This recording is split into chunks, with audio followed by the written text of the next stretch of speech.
Hello, hello, hello, Hello. hello. I was expecting some robotic hellos. Steven Honeycutt, audio drama creator and podcast host of Obscurity Now and Ray Can't Sleep, is back in the studio with us to discuss more Albert Pyun madness. Hey, how's it going? Couldn't be better. I'm your host, Sully, and I've been looking forward to this one. So Me too. it's wild how so many do really truly know about Albert Pyun and his goofball movies. Because for a while it seemed like unless you were just like frequenting video stores like the Video Hound, no one knew about him, or they'd seen his stuff but they didn't know what it was. They're just like, oh, forgettable, weird, stupid, dumb, fun, awesome, guilty pleasure movie. Number one Yeah. for 20. And so That's a great way to describe him. Yeah. So Albert Pyun has done all kinds of stuff, from The Sword and the Sorcerer to Mean Guns. Mean Guns. Yeah, I'm sorry. I know he's done a bunch, and I've seen a bunch of them, but my brain farted there for a minute. But I mean, those two movies couldn't be more different from one another. it couldn't be more different. Yeah. Oh man, so he did his biggest claim to infamy and cult geekdom was probably 1989's Cyborg for Canon Films, starring a then little-known guy known only as Jean-Claude Van Damme. It was followed by the unofficial Cyborg 2, starring a then unknown Angelina Jolie and Casey Jones from Ninja Turtles. Yeah, Elias Koteas. You can't leave him out. And Cyborg 3, The Recycler, with Malcolm McDowell and Zach Galligan. Yes. Now, I have not seen that one. I will Please say. don't. I'll tell you that. Pyun decided to retaliate and make loose sequels / spinoffs in the same universe. His second biggest hit in Japan and on home video in the States was Nemesis, which he followed with 3 sequels starring most of the same kickboxers, and then followed it up with Knights for Paramount Home Video and Omega Doom for Sony Home Entertainment, which are unofficially Cyborg 2 and free. Knights is interesting thanks to it involving vampire / question cyborgs with Chris Christopherson, wrestler Kathy Long, and Lance Henriksen, while Omega Doom has a post-Blade Runner Rutger Hauer wandering around and is basically a loose remake of Yohimbo. Yes, you heard that right. Akira Kurosawa's samurai classic. Pretty fucking weird. Wow. Never knew that. Never knew that. I took the plunge and I have not pressured myself to rewatch them since. But there's some good, there's some bad, there's some so bad it's good.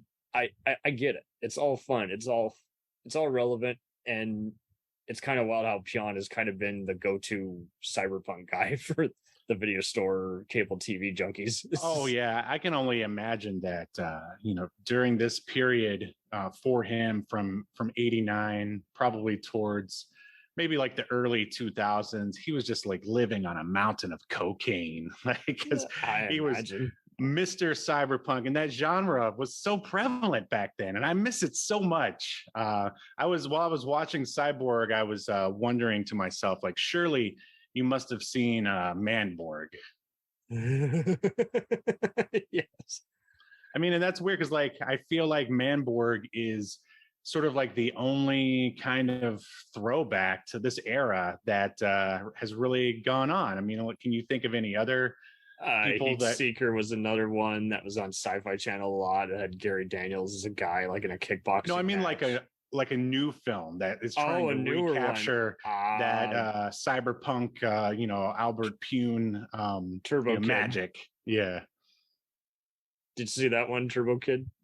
Oh yeah. I mean, that one. It's more of a parody, but I'm just... I feel like that one's more of a Mad Max because there weren't really. Oh yeah, someone ends up being a robot at the end of that one, right? I mean, the main villain kind of has a robotic kind of Captain Power kind of look, but I know. Yeah, he ends up being a robot at the end. So yeah, I guess that one does sort of fit the genre. But I mean, just the synth-wave music, it was like the Terminator. Oh yeah, that music was great. Now the music for Cyborg itself is not that great. No. I mean, I don't know. What do you think about it? It serves its purpose, but I think we're a little disappointed since the main guy is actually named after a kind of guitar, Fender, Kickerbocker or whatever the fuck. Yeah. well, what's Kickinger. his Rickenbacker. Yeah, Rickenbacker, you're talking yeah. about Jean-Claude Van Damme. Yeah, I was reading the synopsis here and I was like, wait a minute. His name is Gibson Rickenbacker. So he's named after a brand of guitars and a brand of basses. Yeah. John's unusual humor. And yeah,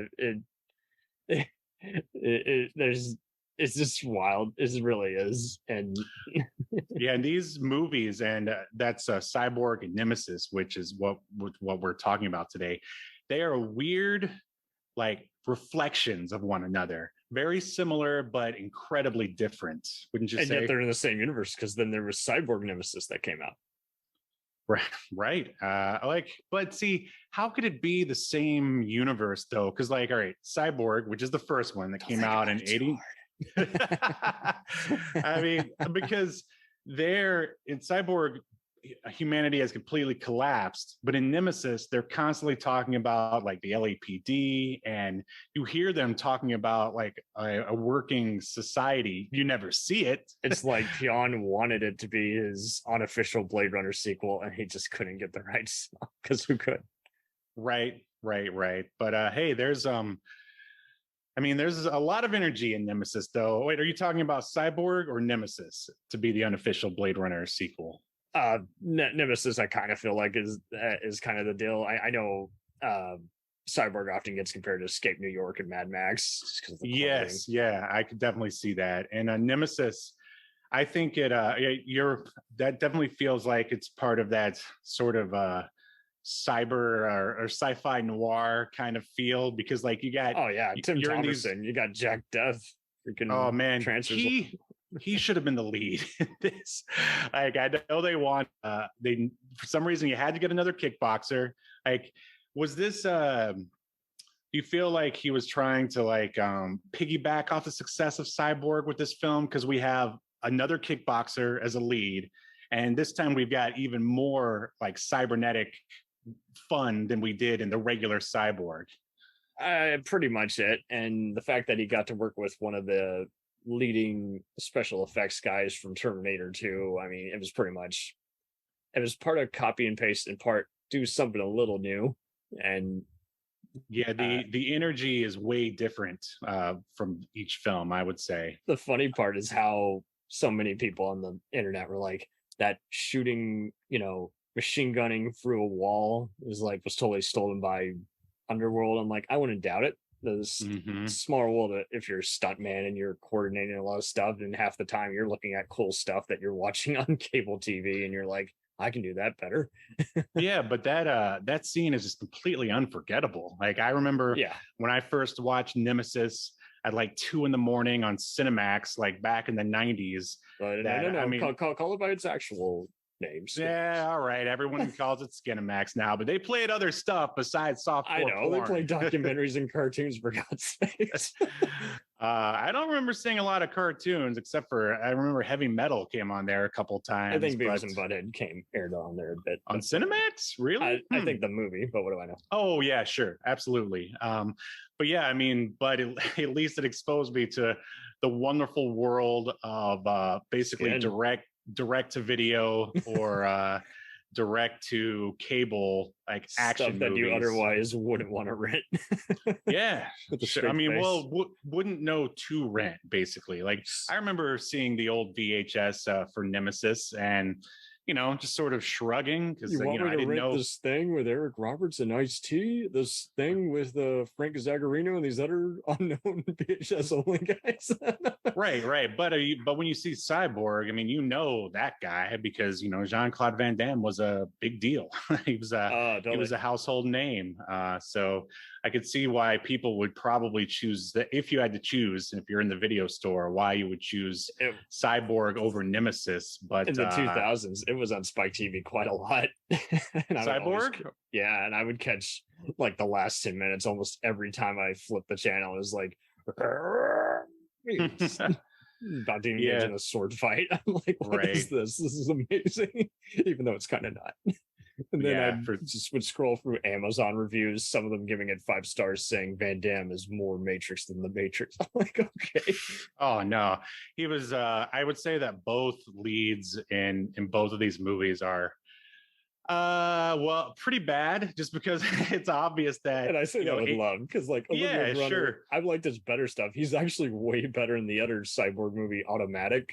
By Republic Pictures than here, where it just seems like half the time he's trying to act and the other time he's trying to do the stunts, and it's just not even mixed. Like you say, it's just schlocky. Right. Well, I feel like he is trying more than Van Damme is. Oh no, he totally does.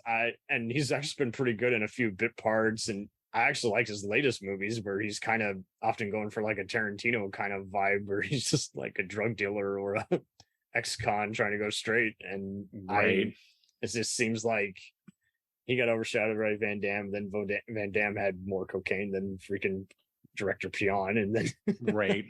Oh, and I checked out that behind the scenes of Nemesis, and so much fun, right? I love it how serious they talk about it. Oh, well, that too is like as if they're gonna win a fucking Oscar. I'm like, don't. Stop. Like, this movie is about a man struggling with his humanity, and I'm like, no, it's not.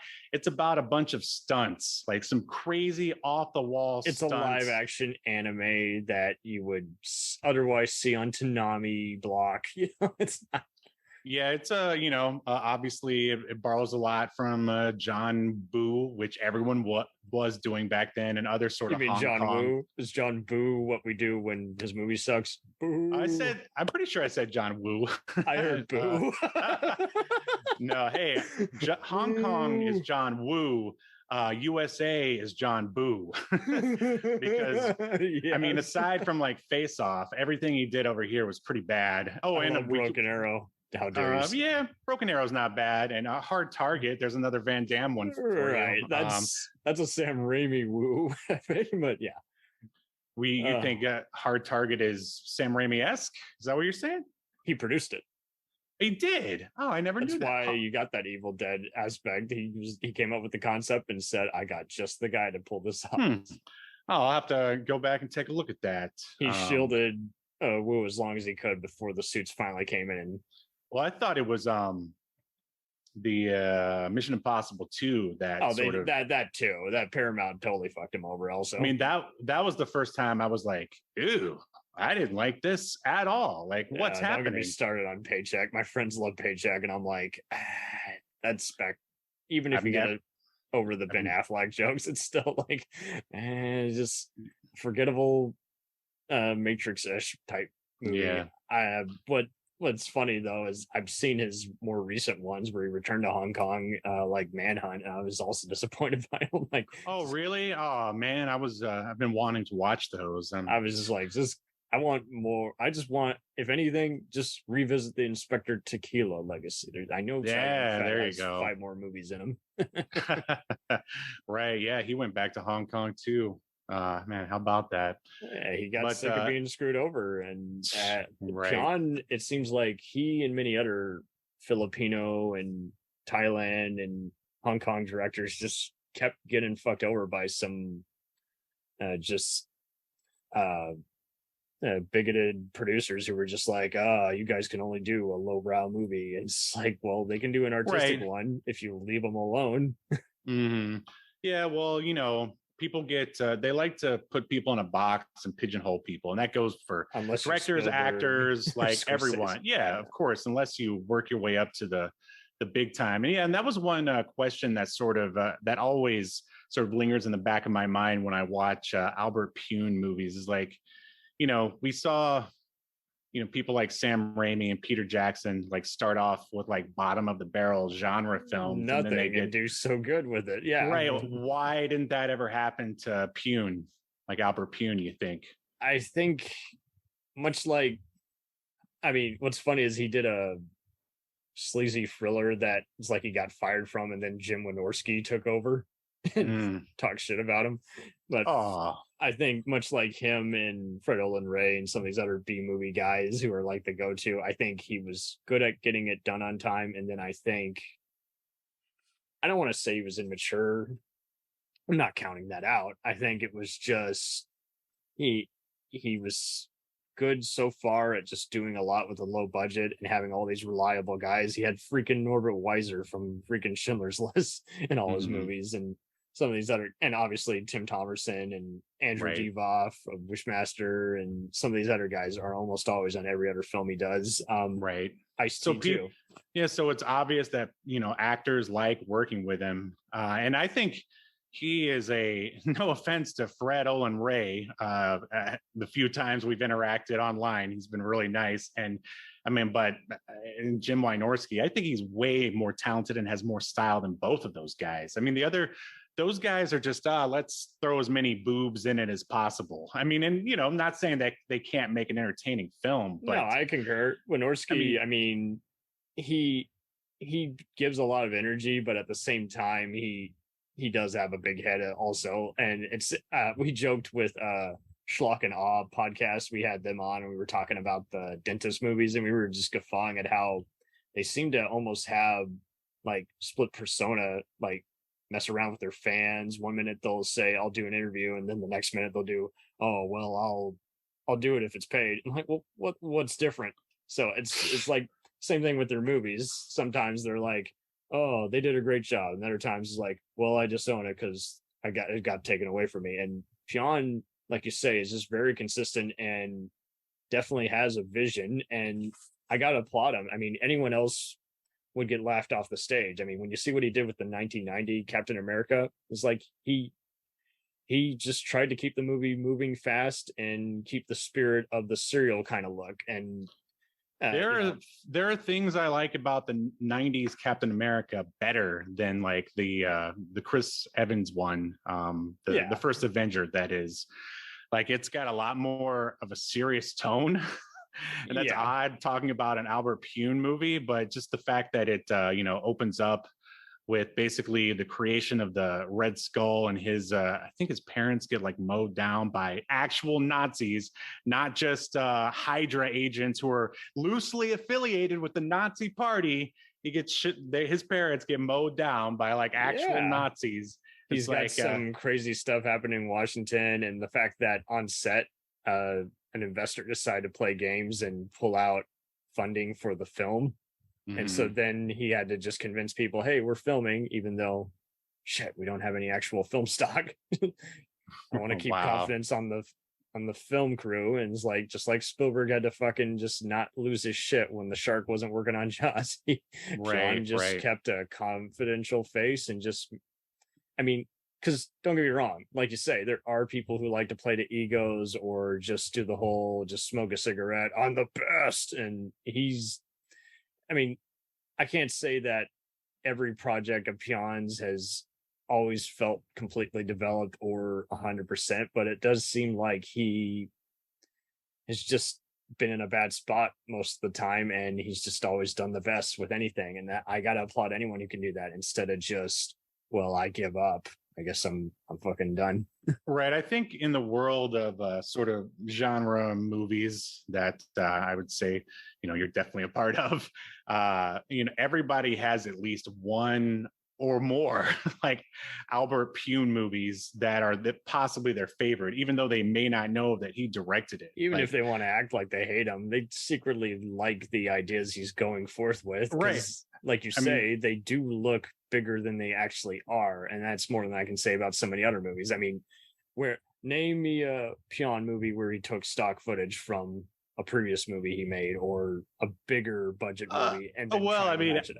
I think like there's a scene in Nemesis where they do a flyover of Los Angeles, like downtown at the very end. I think that one might have been stock. Yeah, maybe. But that's pretty minuscule compared to I'm going to take an explosion from a blockbuster like Commando or Species and then throw it into my unrelated movie just because I couldn't afford my own car chase. Oh, sure. I mean, you could talk about Italian directors, like Umberto Lenzi and some of those other like B and C. I mean, they're constantly recycling. Castellini, right, like stuff from Cannibal Holocaust. You see the same like turtle getting killed in 6 different movies, and Oh yeah, all of a sudden, like Roger Corman. Yeah, yeah, oh, he recycles his own footage at least. But yeah, no, you're I right. applaud it. I say this all with love. I'm just saying, yeah. I mean, Right. Oh, for sure. sometimes it can get a little annoying because you're like, all the new content I came here for is stuff I've already seen. So. Right. But yeah, you're right. I would say Pyun, he, right, he's got his own sort of like motif and almost like things that he likes, but all of his movies are definitely sort of different from one another. And I would definitely say that about Cyborg and Nemesis. And I noticed that Cyborg was actually written and directed by him, where he only directed Nemesis. And like Cyborg is a very sort of simple plot, like barely simple plot and story that is that he did a good job making it look like there was more there than there was.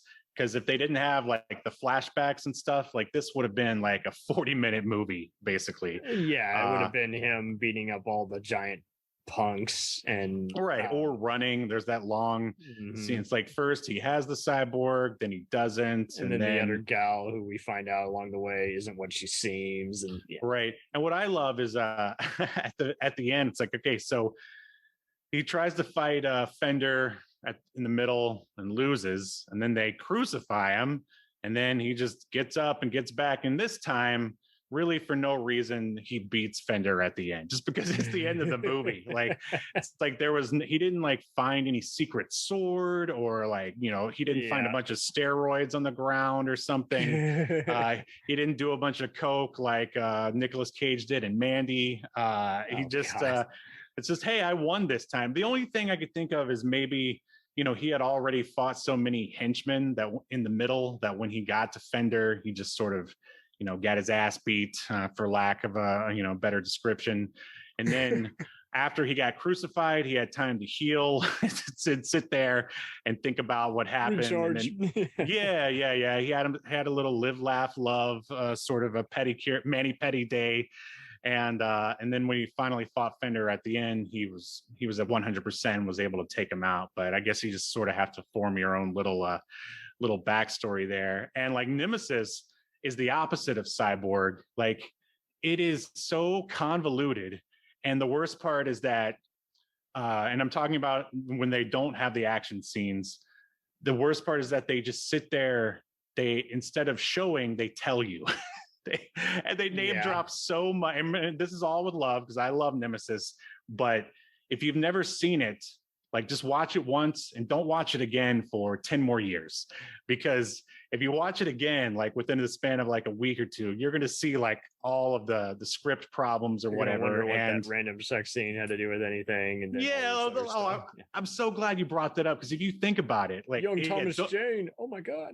Don't use logic. Yeah, that's true. That was him, wasn't it? Sorry, she knew that Thomas Jane was bad, that he was working for the LAPD. So she has sex with him anyway? What? I mean, you know, it's fully implied that it's more than implied that they had sex, right?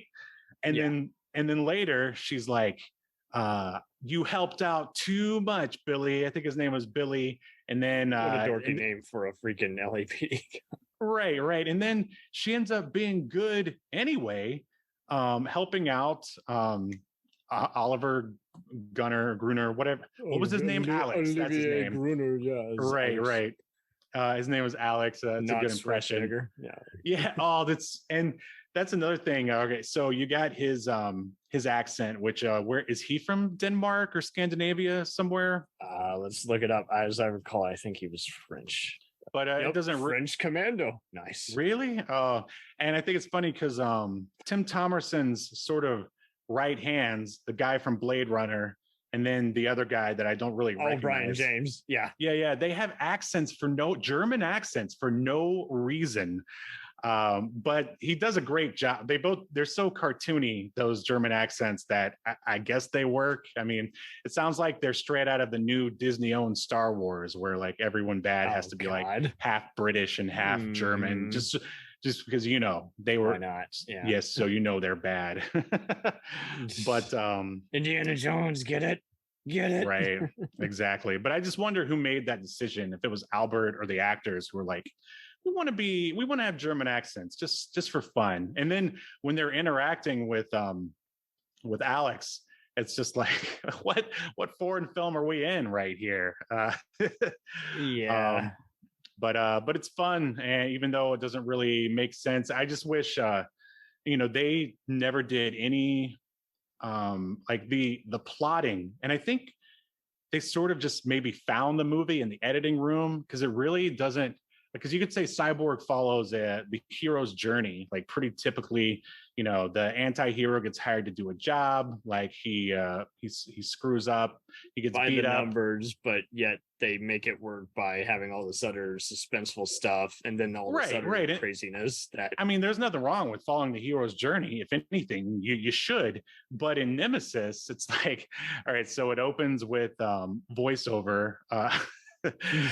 With his nice thick accent of and it's great because, again, like, I think Albert Pyun really has a love for like noir and pulp.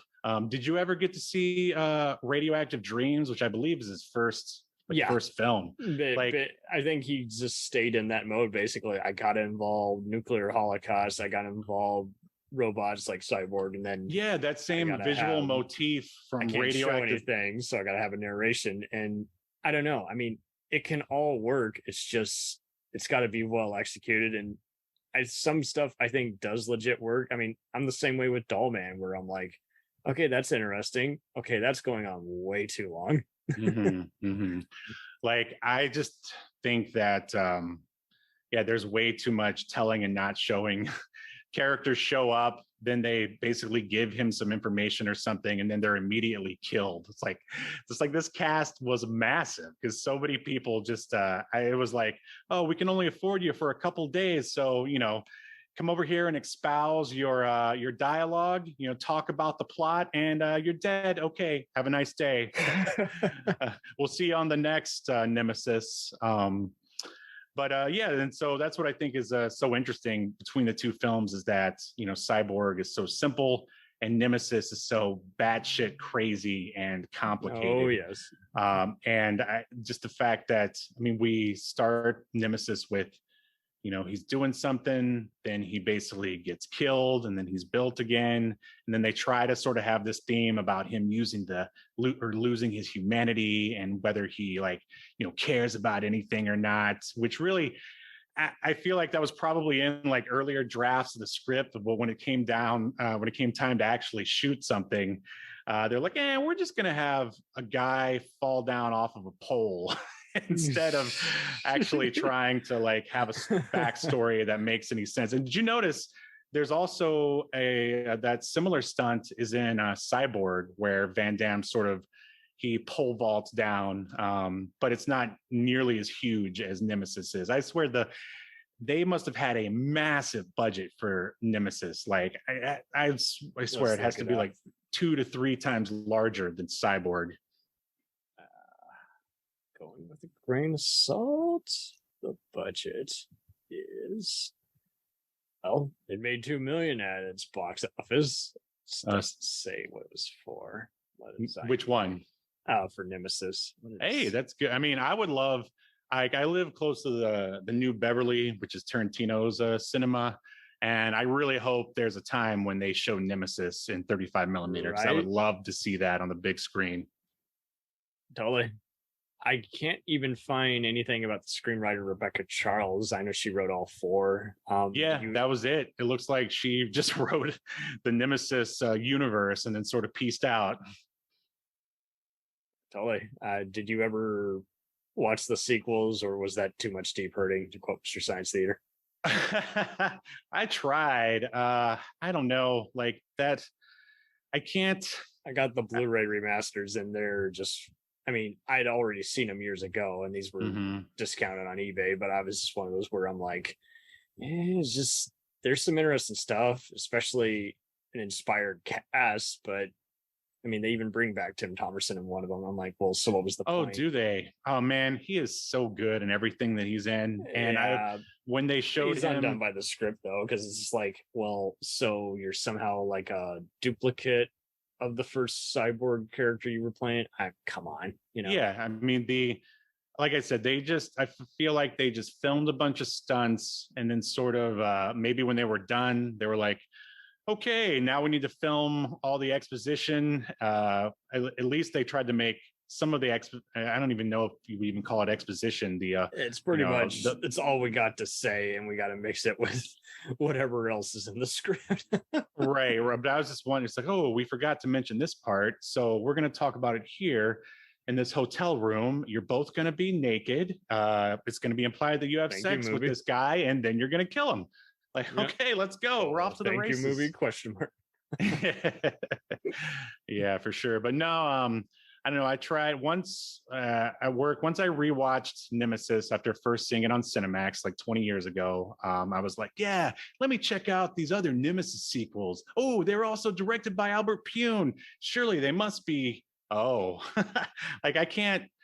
The lead, that muscly woman, she's not very. I don't know. I have a hard time getting behind her. I guess as far as a lead character, I think quote unquote. Yeah. I don't think you would have a choice. You would have to do whatever she says, basically. But should be a 5-time visit, and then I'd say, fuck it. We got nothing in common. but yeah, those one of these days I'm going to force myself to watch them all. They sort of have like, it's like Tremors vibe, where the first Tremors is so good. That's awesome. I applaud you, good sir. Yeah, like Tremors 1 is like almost a perfect movie.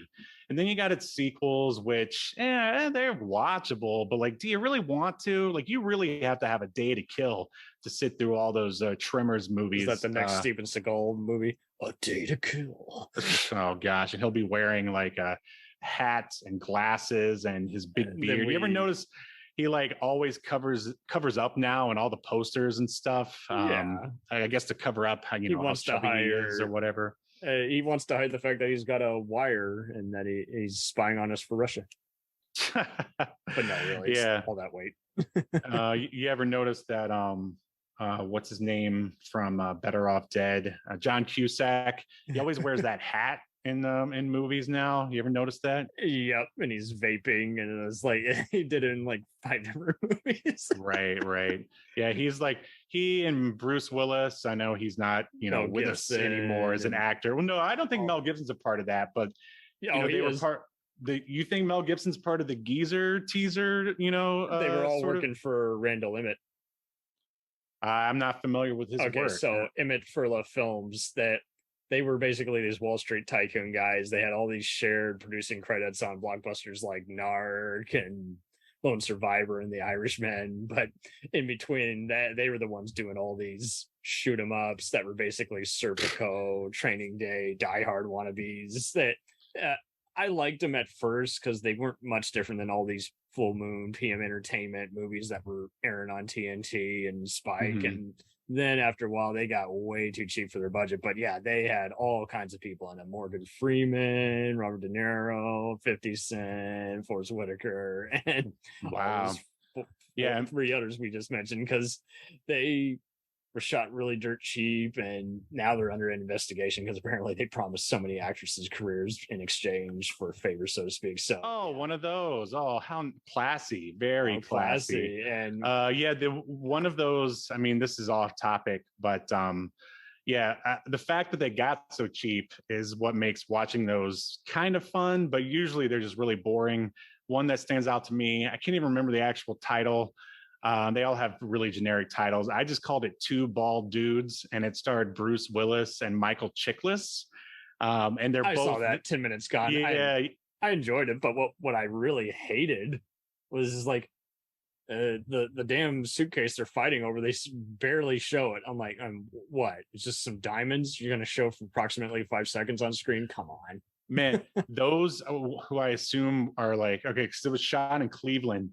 They had those like, I guess, local actors aside, yes. Obviously you had Chiklis and Willis. Everyone else was so bad, especially the lead actress who, fun fact, she was a producer doing business with these guys, and she was threatening to expose all their tax fraud. and how unless they cast her. Exactly. Wow. Yeah, she was awful. She should never act again. No offense, but I'm sure she's listening, right? She's the gal who Gerard Butler sleeps with. But yeah, she's been in more than one movie. She's been in a bunch of movies. Den of Thieves was awesome. But but anyway, back to Albert Pyun. Pyun seems to. I'm so glad he hasn't done business with those types of guys. And at the same time, he you know, I think it's only a matter of time before he does something again. But that speak of the devil, he again, is suffering dementia and all this other stuff. So it's I was about to say, isn't he retired at this point? It's just not going to happen. But it sucks because I would still trust him to get a movie done on time. Oh, it would be way better than Two Bald Dudes or any. I mean, if he directed one of those geezer pleasers, at least it would have the Pyun energy. I love these names you're coming up with. Thanks. But yeah, like he instills what I call the Pyun energy into everything that he does. And it really feels like whatever you're watching is moving forward, whether it makes sense or not. Like with Nemesis here, it's and going somewhere, even if it's right. Oh, but the ending, gosh, with that of Nemesis, with that stop motion, depends on which good. Right. I was reading that. Yeah, I've only seen, I guess, the North American one. I'll have to. It's like I'm gonna have Amazon Prime edit combines both cuts, so then it's even more confusing. Whoa, that's interesting. Yeah, like I said, they probably found this movie on the cutting room floor, or at least found the plot or the through line on the cutting room floor, which is why they just show up, they name drop, someone dies, and then Alex just moves forward. And another thing that I thought was funny from that behind the scenes is like when they talk to all these years, I called him Oliver Gunner. I guess it's Olivier Gruner, which that Oliver Gunner sounds way better, buddy. You should probably change it. Just think about it.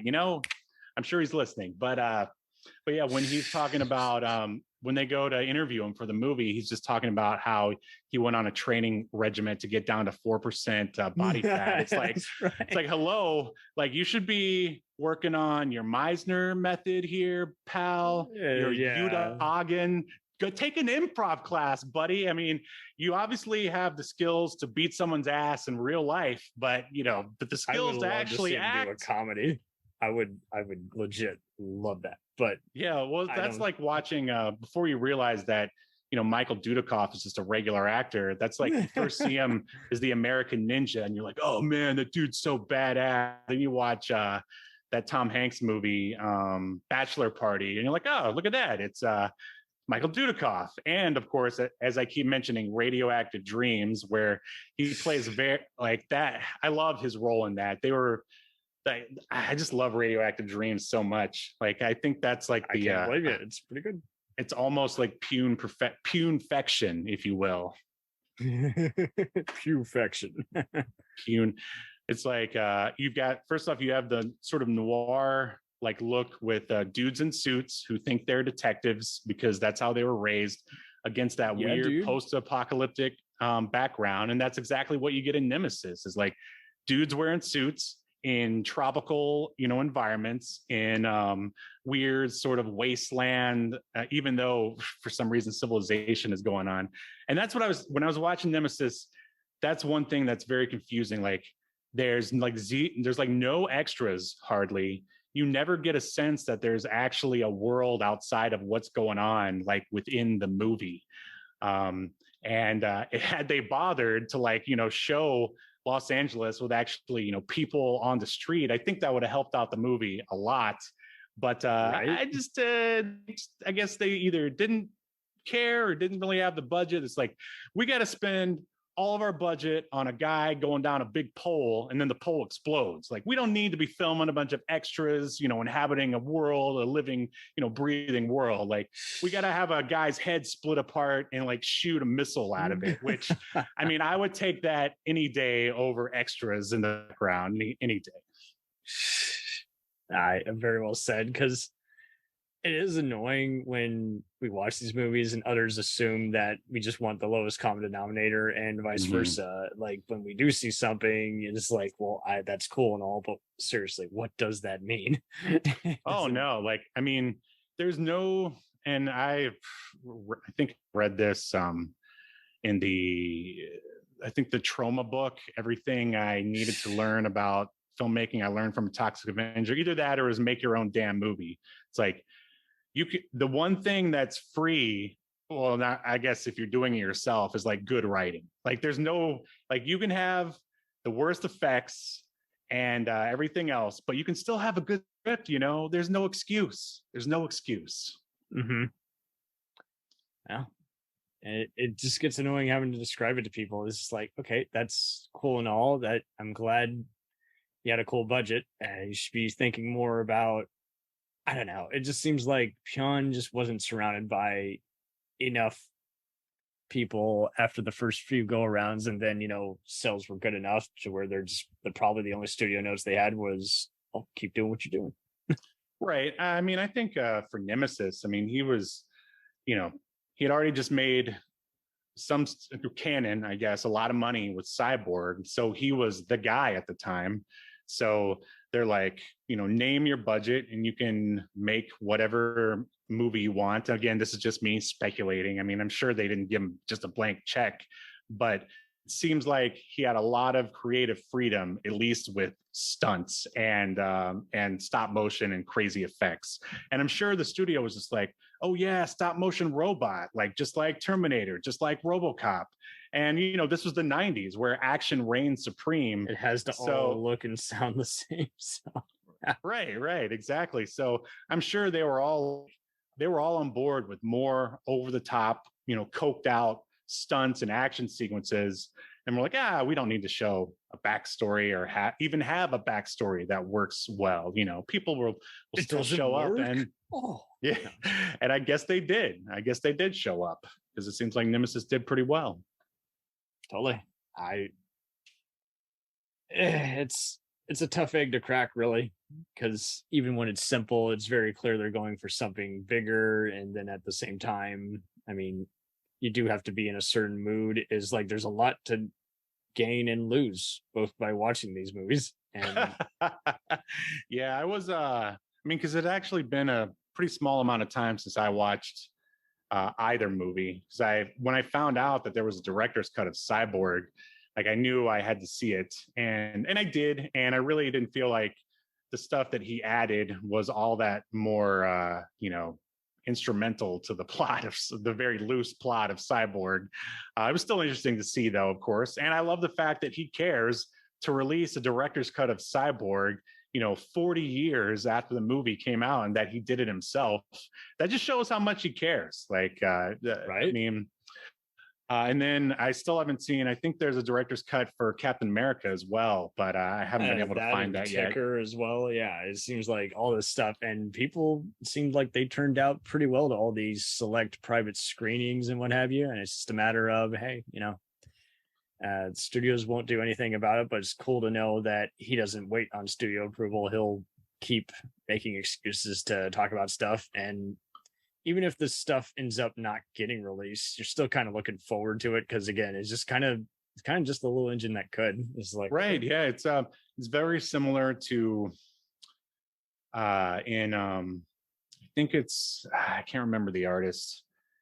It might either be Chris Claremont or John Byrne, who is writing and drawing his own continuity of X-Men comics. Marvel didn't want it, so he released it on the internet for free. Like, I mean, that just shows how much this guy loves the X-Men, or loved drawing or writing the X-Men. We'll return after these messages. Do you ever find yourself thinking about who would win in a fight between Goku and Superman? Hi, I'm James Gavsey, and on the Who Would Win show, me and my co-host Ray ignore anything important happening in the outside world and debate fictional battles between characters from comics, movies, and video games. We got a new show every week, and almost always am I the winner. Yeah, not true, Ray. In the past, we've discussed such matches as Captain America versus Darth Vader, Solid Snake versus the Iron Giant, classic matchups like RoboCop versus Terminator, and even the Muppets versus Sesame Street. That one was crazy.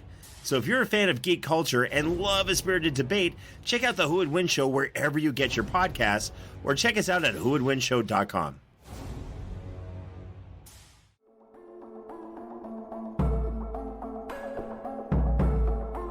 We let things pile up in the DVR, we add them to our queues, we wait for the DVDs and Blu-rays. We time shift. The Time Shifters Podcast. Sci-fi, horror, fantasy, superheroes, comedy, action, film, television, maybe some not-so-current events. Find us on iTunes or at timeshifterspodcast.com. Cool thing about Blind Knowledge is we are in multiple countries. We are worldwide all across the globe. We are in the US, we are in the UK, we are in Canada, Germany, India, Japan. We're in Australia, y'all. BlindKnowledge.com. Now back to the feature presentation. Dragon Ball Z, One Piece, Naruto, all things that we love, all manga that were originally published in the legendary magazine Weekly Shonen Jump. But not every series can run for 300 chapters and have a hit anime. This is David. This is Jordan. We're the hosts of Shonen Flop. Each episode we look at manga that ran in Jump that didn't quite make it. We discuss what it did wrong, what it did right, how the series could have turned itself around, and ultimately, was it a flop or not? Run all your favorite podcast apps, and you can find us at shonenflop.com. Keep on flopping, floppers. Right? And I mean, and Might it's as well, why they're not going to do anything. Well, I mean, you know, they're still making X-Men comics, but they're just absolute drivel. But you know, why wouldn't you want to have a superstar like that guy come back? But anyway, for Pyun though, he reminds me of. Are you familiar with Mark L. Lester? Mm-hmm. Don't their careers seem very similar? Like Definitely. path?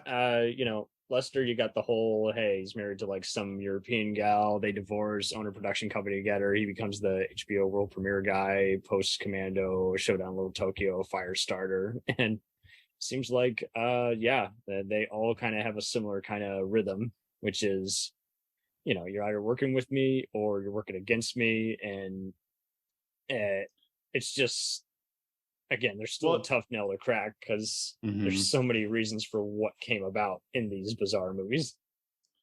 Right. I mean, I just, in the way that they're both guys that have like this, they have a way to instill great energy and sort of elevate the very, B-level genre stuff that they usually end up doing. Making it very mainstream, which is just so unusual.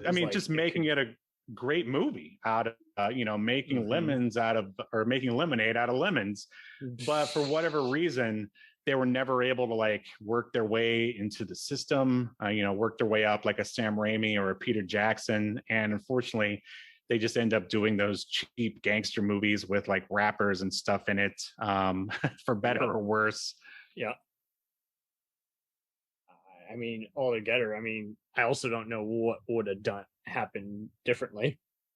Because there's so much fun, and then there's also just a few duds. And I think what really did him in was just whoever lost his film stock on those cheap movies he was working on in Romania with Snoop Dogg and Ice-T. And then I think that's what did him in, because it was like, well, there's no reason to not have any film. Let alone always overexposed, barely watchable. Right. Yeah, I saw like one of the last Mark L. Lester, or like one of his newer ones, was something with Eric Roberts, and I'm a huge Eric Roberts fan, but it was terrible. I was like, is Mark L. Lester going to resurrect his career with this one? Nope, neither one of them resurrected anything. Nope. I just wish I could remember the name, but it was not good, and it did not have the original Mark L. Lester energy in it either, and it was pretty disappointing.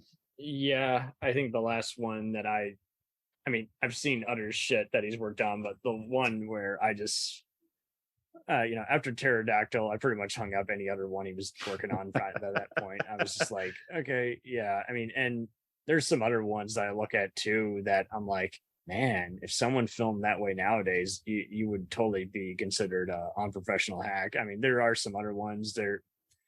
And unfortunately, they've attracted some big names. There was this one that had Natalie Burn and Dolph Lundgren called oh wow, what was it, Acceleration, and it's basically just a crappy mix of Fast and Furious and John Wick, and delivers very little about either of those, and just total still. Danny Trejo's on the cover. He's in it for 1 minute in a irrelevant role. Anyone could have played that part. Oh man, Flannery's having a lot of fun as the villain. Chuck Liddell gets a fight scene. You can't even see what's happening because it's in the dark, away from even camera view. You're just like, oh, why even shoot the fight scene? Man. And every time a gun, including a shotgun, fires, it's a gunsmoke type, just like. Oh, is it the dragon drop sort of muzzle flash? Is that what they were using? Muzzle flash wasn't a problem. It was just like all they could afford was that one gunsmoke sound effect. Oh wow! Oh, that's like, awful. And like with the shotgun, they literally just start repeating it back to back. I'm like, hack film. Dang. I mean, wow. They can't even like resurrect it in post-production. You're done. You're done. Yeah, Dolph looked like he was having a stroke and all his close-ups, and you're like, what is happening here? I know you guys can do better. Did you literally do this all in 5 takes? Because it doesn't show. Yeah, well, I mean, aside from back to like Manborg and Turbo Kid, I wish there would be more sort of, cyborg, cyberpunk. I wouldn't say throwback, just like I want to see somebody take the genre into like a new direction here in 2022. It should be like legit, like you are trying to do more than just imitate an episode of Star Trek, Next Gen, right? Blade Runner. I don't think Van Damme would have done something like Universal Soldier had he not done Cyborg already. It seems like a lot of people just don't know how to approach it. I mean, you don't even have to make something like Ex Machina. You could literally just do a simple, like, something that would make even a watcher of the Outer Limits happy. That you're just like, man, that was so well thought out and atmospheric. And well, it sounds like to me we're talking about 2 different movies here. I mean, it sounds like you're talking about like a thoughtful sort of sci-fi thing. You could have action in it. That'd be fine too. I just don't make it junky to the point where you're just like, you're getting so caught up in what kind of film it's been filmed on. Like, do something like Hardware, where literally. Yeah, now you're talking. Yeah. Well, and like you say, is like it doesn't have to be a throwback, but it can be similar in that mind, just an expansion of said ideas instead of incomplete. And then, I mean, like there's 2 different cuts of Death Machine, for instance, and that's another one. If you see just the generic DVD TV cut, you're just kind of like, it was a lot of nothing happening. When you see the uncut version, it's like there's a lot of backstory and everything, but it happened to be during the very violent cut scenes, so it's like I was the same way with Johnny Mnemonic. I saw it on cut recently, a few years back, and I was like, this is now one of my favorite movies because all these extra added layers. Now I know what's happening. It's rescored, it's re-edited. It's not I might have to check that out. Get that German Blu-ray cut. There's also a different uncut version coming out that's going to be in black and white, but I'm just like this. But black and white. Yeah, that was the director's intended version. He wanted a techno noir. But see, what's funny is, so many people I know, they only remember the awful U.S. theatrical cut, so they will not bother rewatching it because. I mean, I didn't think Johnny Mnemonic was like terrible. I thought it was kind of like Highlander 2, where it's like there's a good movie in there. It's just got a lot of clogging that needs to be done, And I just thought it was maybe forgettable at the time. But yeah, it was silly. I mean, it was just hey, cyberpunk is popular, so we're gonna make a cyberpunk movie with the dude from Point Break. Mr. Speed. But I mean, sadly, it seems like all we get in the sort of cyberpunk genre these days, if you can even include these, is the constant stream of Terminator sequels, which are just absolutely awful. I mean, that there really has, after the 3rd one, or you can even include the 3rd one. I mean, there just shouldn't be any other Terminator besides 1 and 2. I love Dark Fate, but it's okay. Dark Fate, which is that? The latest? Yep. Ugh. Well, no, I tried watching that. I hated it. I hate Genesis, but whatever. That's all good. Okay. Genesis is like, hey, let's do a time loop of a time loop of a time. I'm like, let's not. Right. Well, I mean, we could talk forever how, just the constant attempts to reboot and reimagine franchises just keep failing over and over again. I get it. It's a nut you can't crack, really. You really can't. Like, so we need new robots, new cyborgs. We don't need any more attempts to try to resurrect RoboCop, even though that's, one of my favorite movies of all time. We just need a new robot or cyborg for 2022. Like maybe someone who's going out during COVID and defending people. I don't know.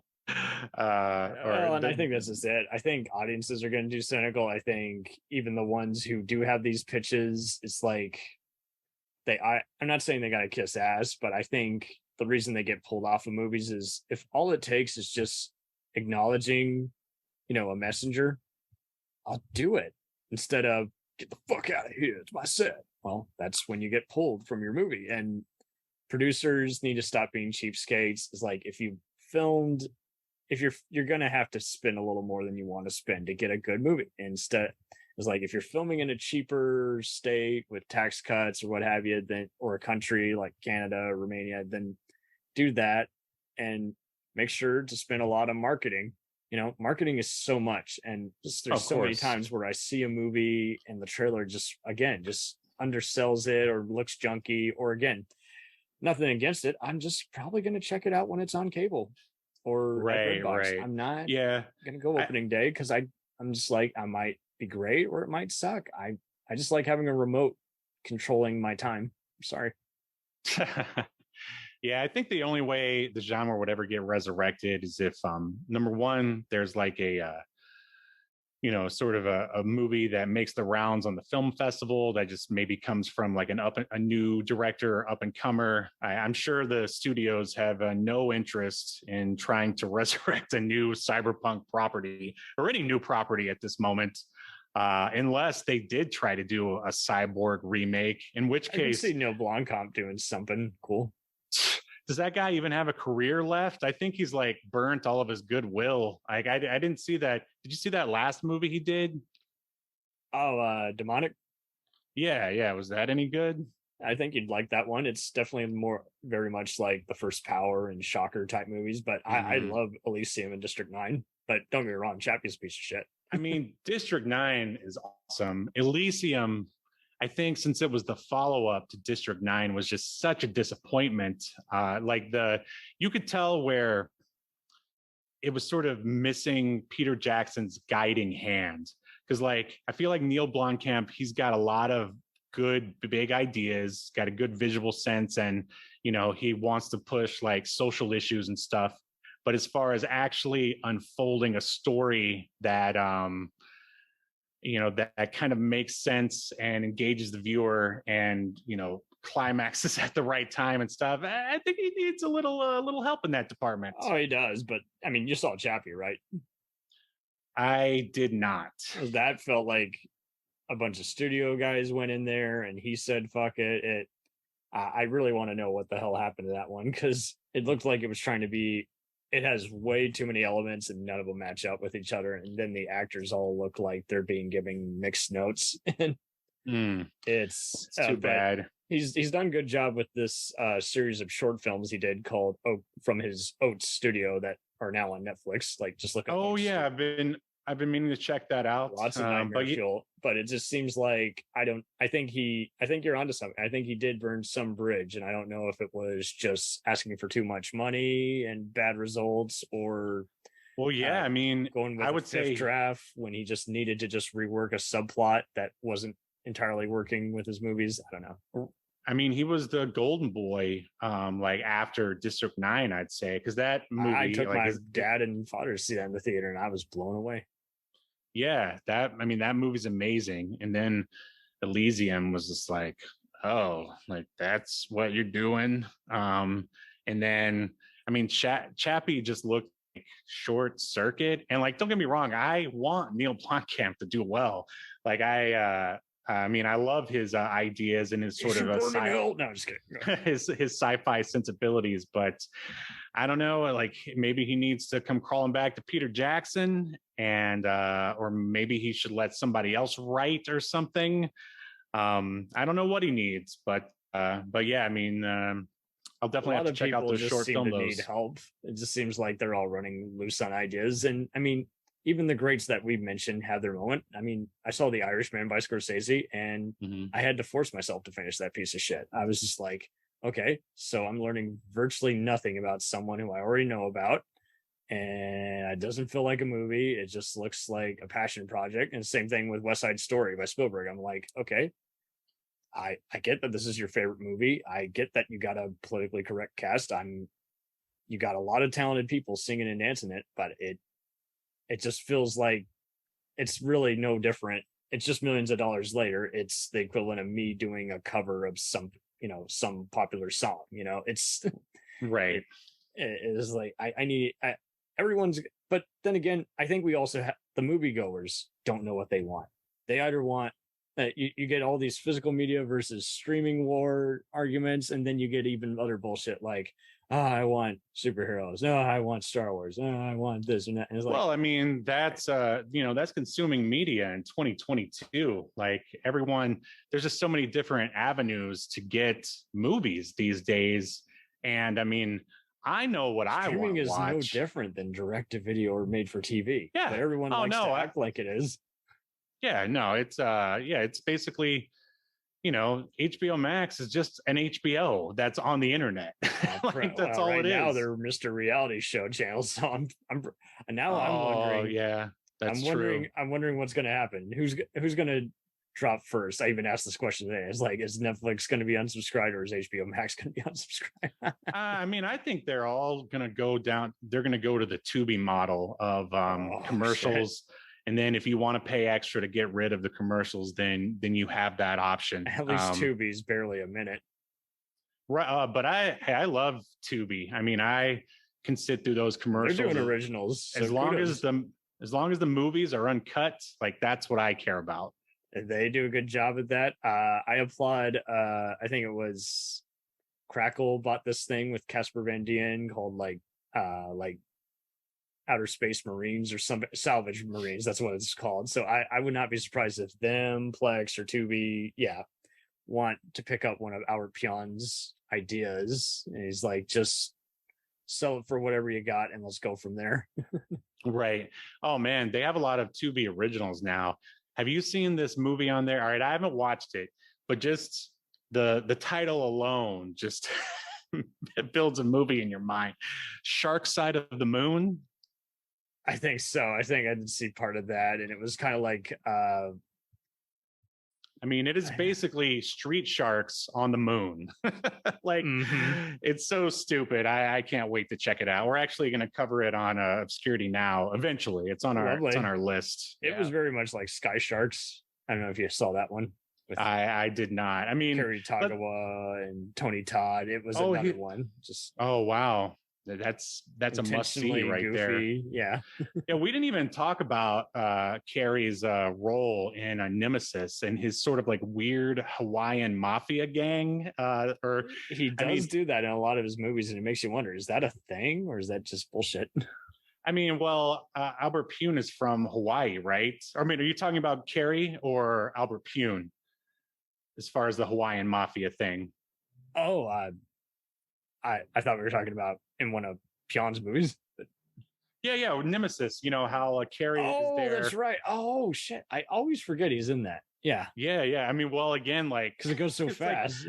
It's like one of those questions, like, why are these guys even here? I mean, of course, I'm glad he is there. I mean, he's great in everything that he's in, and he's got it's great. He's got this Hawaiian accent, and I wonder if that was like written into the script, or if Albert Pyun, again, who I assume was flying high because of Cyborg, is just like, I want to represent Hawaii. I want to have some Hawaiian sort of mobsters for once. And so he, sort of changed the role around and then got Carrey to go in there with his Hawaiian accent. And it's just one of those sort of weird things where it's like, why is it there? But you'll never have an answer. And it's just fun. So you go with it.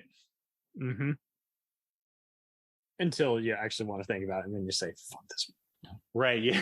Well, I mean, I would never say fuck Nemesis. I know. I'm just kidding. Yeah. But yeah, you definitely don't want to think too much about it. And it is, again, the second time, dude. I love it. Yeah. But getting through those exposition scenes are a little rough. Like when they're just talking about the past, name dropping people, you have no idea who they are, and you're just like, can you please get to the next fight or stunt scene? That also reminds me, is like, why do you think they needed a quote unquote kickboxing champion for Nemesis, where he only does like a very small amount of martial arts? Like when he is walking through the hotel and a guy just shows up and he's like, immigration check, and then Oliver like high kicks him or like right in the head, and it looks awesome. And I'm just like, oh, I would have liked to have seen more of that. Instead he's just running around shooting everything. I think it was in his contract. Or that he didn't need to do very much martial arts, or he did have to do martial arts, I think. Yeah, so he had to do even though it doesn't have to do with anything. Right, one high kick, and the rest I just would have liked to have seen him do more. I would have liked to like compare his skills against Van Damme's to see who the superior fighter was. But unfortunately, I guess not really unfortunately, but yeah, it's more of a gun movie than it is a martial arts movie for sure. Yep. Funny how it works that way. And then like you have that girl who shows up at the end, Maxine, who has the most like annoying, I don't know, it's like a Valley Girl accent or something. That was one thing about Pyun. It's like he did Alien in LA and he seemed to think, oh, I should do more of that. I'm like, please don't do that. God, that woman in Alien in LA did they overdub her voice or like pitch shifted or something? Kathy Ireland. It was her voice. And oh wow, why didn't I realize? All right, so I watch a lot of these movies at like 4 a.m. because I work overnights. That's when everything's great.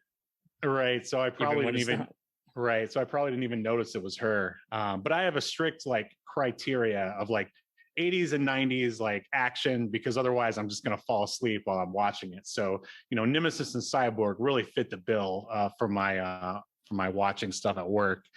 But yeah, like watching that, I was like, I like this. It has sort of like the Pyun, the Pyunergy or Pyun energy, whatever you want to call it. But man, I think you said you saw Knights as well.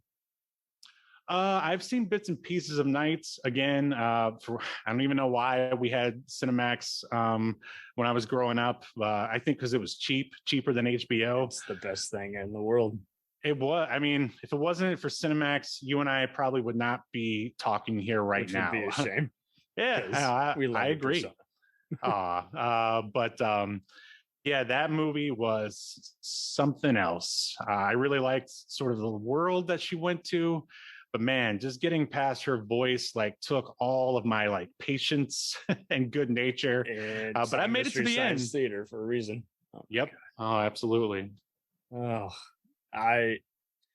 But altogether, I mean, to put Pyun on like the Ed Wood of filmmakers, I would just be like, no. I mean, oh man, if anyone, I would fight someone if they said so that. So many do it, and it's by people I love and hate, and I'm just like, I don't see the point. Put you a ball on there. That dude doesn't fucking care. No.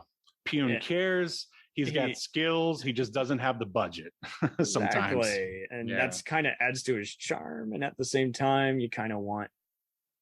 Right. I mean, I'd love it. I think in an alternate universe, there's a place where Albert Pyun was directing Spider-Man and Sam Raimi was directing Mean Guns. Right. And because I don't know, just because that's the only thing different about that world, by the way. Like somebody, Albert Pyun finally made the right moves in Earth, I don't know, 27, and became one of the hugest filmmakers everywhere. And unfortunately, Sam Raimi and the Bruce crew, they're still stuck making B movies in 2022. Not that I would want that. I want them both to be successful. But yeah, I don't know. That's just my theory on the universe. Quantum quantum movie theory.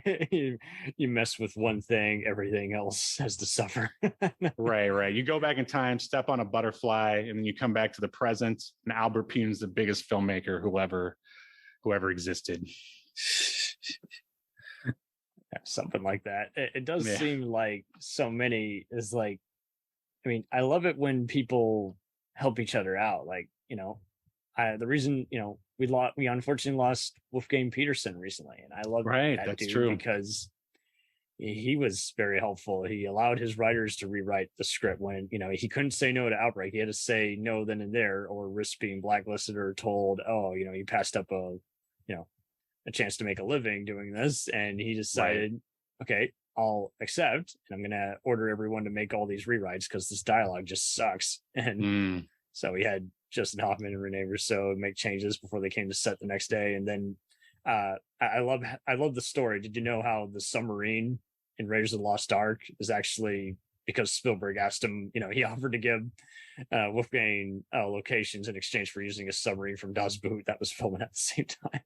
Oh, wow. No, I never heard that. That's awesome. I always thought, see, that's teamwork. That's not a competition. That's not our movie's going to kick your movie's ass. It's just, I need your stuff that I don't have access to.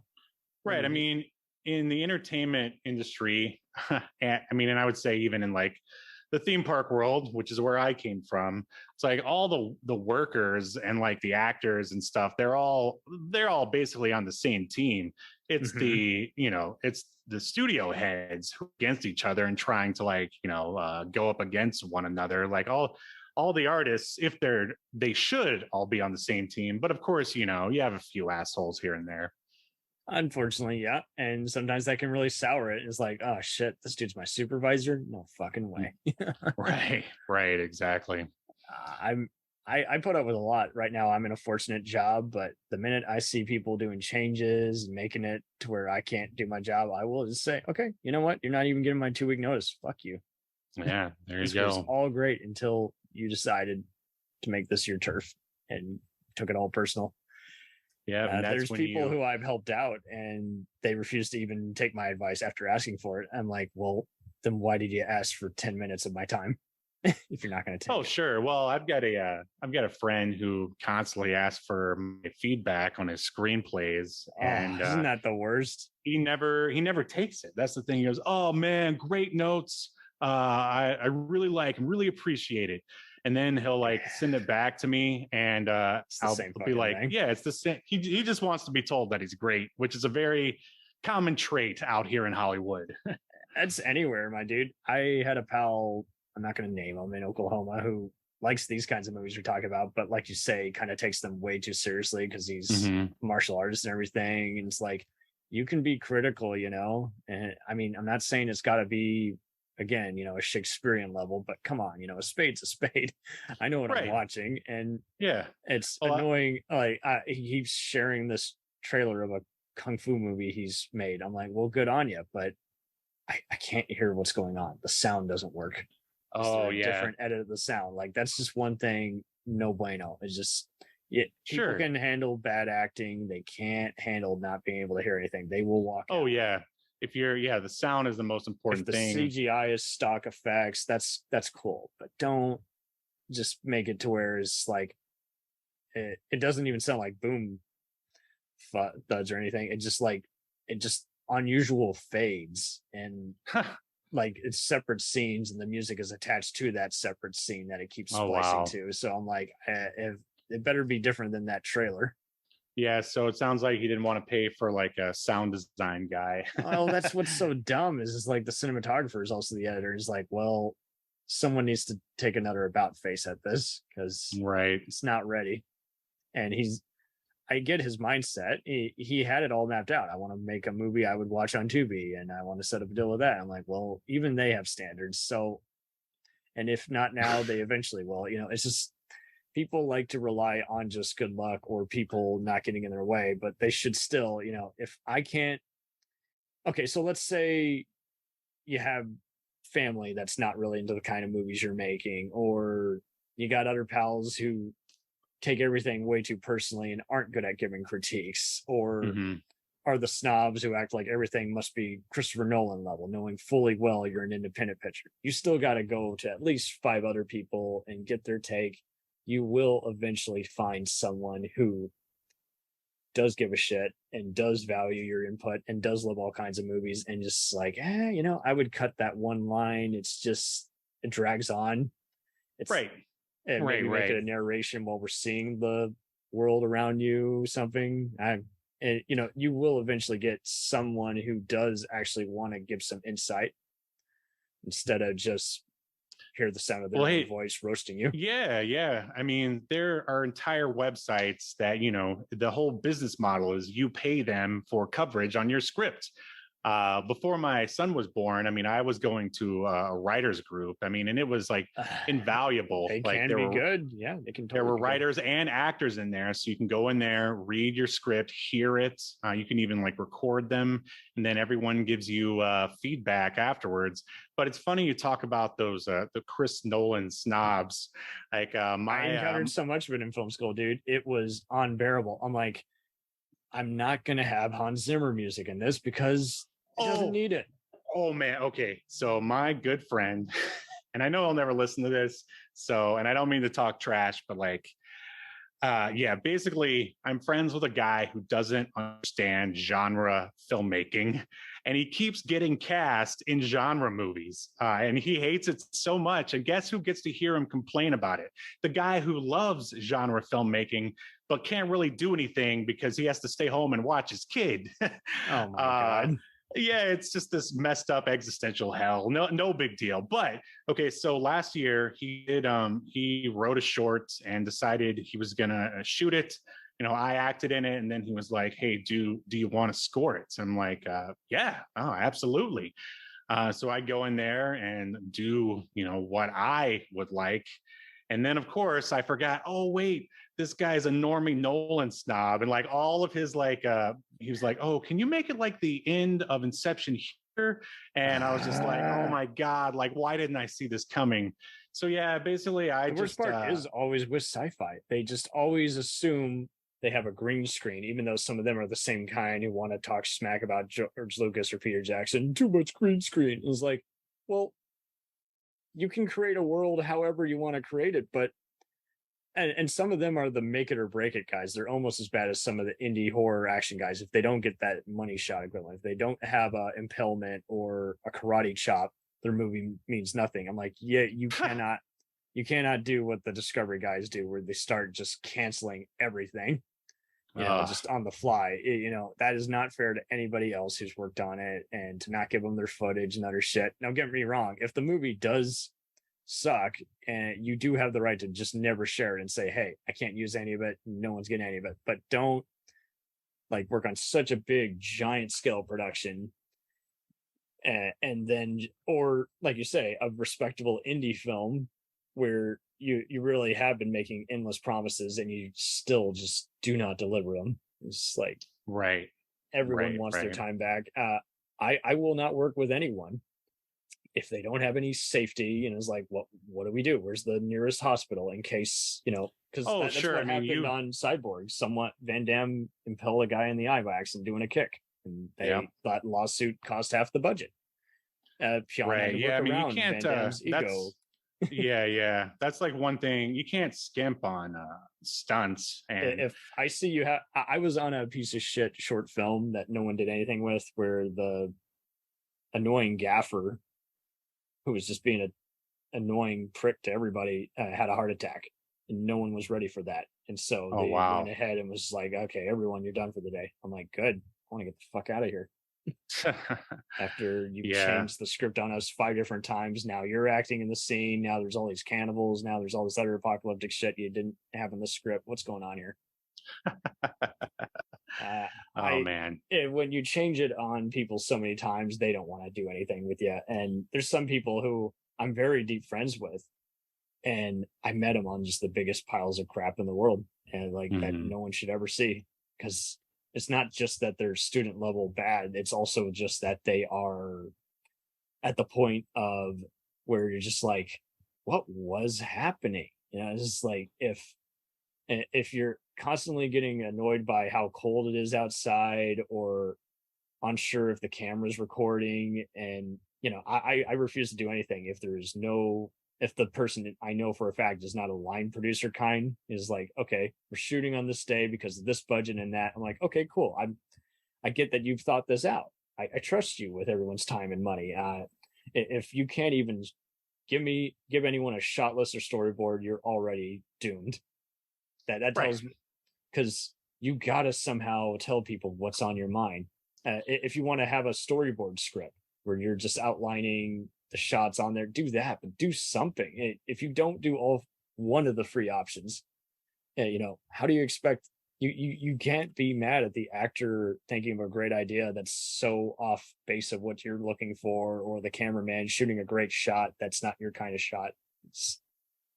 Right. Well, I mean, that just sounds like an inexperienced director that doesn't just really goes no to everything. It's like, right. Well, I mean, what they said, is it because they said it and you didn't? There's a lot of sort of extenuating circumstances. Everybody runs their set a different way. Like it really depends if you're paying people or not. Because like back to the short film that we did, like, so my friend, actor, he wrote it. But then he got this other guy to direct it. And he was so mad because he's like, oh man, he didn't have a shot list ready. Like I felt like, he was like bullying me on set. Like if I said anything wrong, that he was gonna like jump all over me. And I was just like, I'm like, did you guys like figure out ahead of time like what was expected? Because like no money was, like no one got paid except for the cameraman / cinematographer, because he, that's how it often goes. The one no break. You can convince your actor pals to, well, of course, I mean, make it. I mean, actors are a dime a dozen, let's be honest. And I mean, if there's anyone someone can act there, if they have the right confidence. Sure. Yeah. I mean, but a guy with a good camera who knows what he's doing, I mean, that's, almost priceless, you could say. I mean, that's someone who you pretty much have to pay. But if you're going to have someone else direct your vision, it's like you have to like figure out ahead of time what's expected. Because like these what's up? And if people suspect that there's a bitch slapping constantly happening day to day, that they'll be afraid and not give their best because they're afraid of getting yelled at or having a reason to quit and tell their spouse, that film shoot I just went to, we're not getting paid for that piece of shit. Right. Well, I mean, we finished it. It was just that they were two very different people. My friend who wrote it, he's very meticulous, almost to a fault. Like he tries. Not a bad thing, just so anyone knows. I mean, I'm saying almost to a fault. I mean, you gotta, it's just, if that's what you're expecting from someone else, you have to tell them, like, look, that's where he went wrong. Is like, exactly. And should have just had lunch with him and said, hey man, and then he would have witnessed whether, hey, maybe it is or isn't a good idea to work with this guy, or maybe we just won't click. Because the other guy, the guy who ended up directed, is a lot more sort of fly by the seat of his pants. We're just going to get in there and get this thing done. I would say, one guy is very kind of Hollywood and the other guy is very, you could say indie, like to where, hey, we've got some people here. Let's shoot a movie. No pre-planning. We're just going to do it. And they couldn't be more opposite of one another. But the thing is that nobody communicated what was expected and you can't really crack the whip because you're not paying anyone. Like, what are you going to do? Say, hey, I need that shot list by tomorrow. It's like, no. I'm almost like, well, why not? It's like, you're not paying me. Like, I'm going to direct this the way I want to. Otherwise you can find someone else. Like, so yeah. And like, none of this was out until like the first day of the shoot. And then I still get to hear about it like this day, like, oh, I can't believe, the way he directed and like he didn't do this and didn't do that. And I was like, man, you should have just directed it on your own. But, since you're since you're an actor who, I don't know, has to be, he's one of those people who other people have to give him approval before he'll actually like be excited for something like one of his scripts or something. And that's basically how this director got the job. It's like, he said he liked it, and then was like, "Hey, what are you doing with that one thing?" And he's like, you like it? Let's go make it.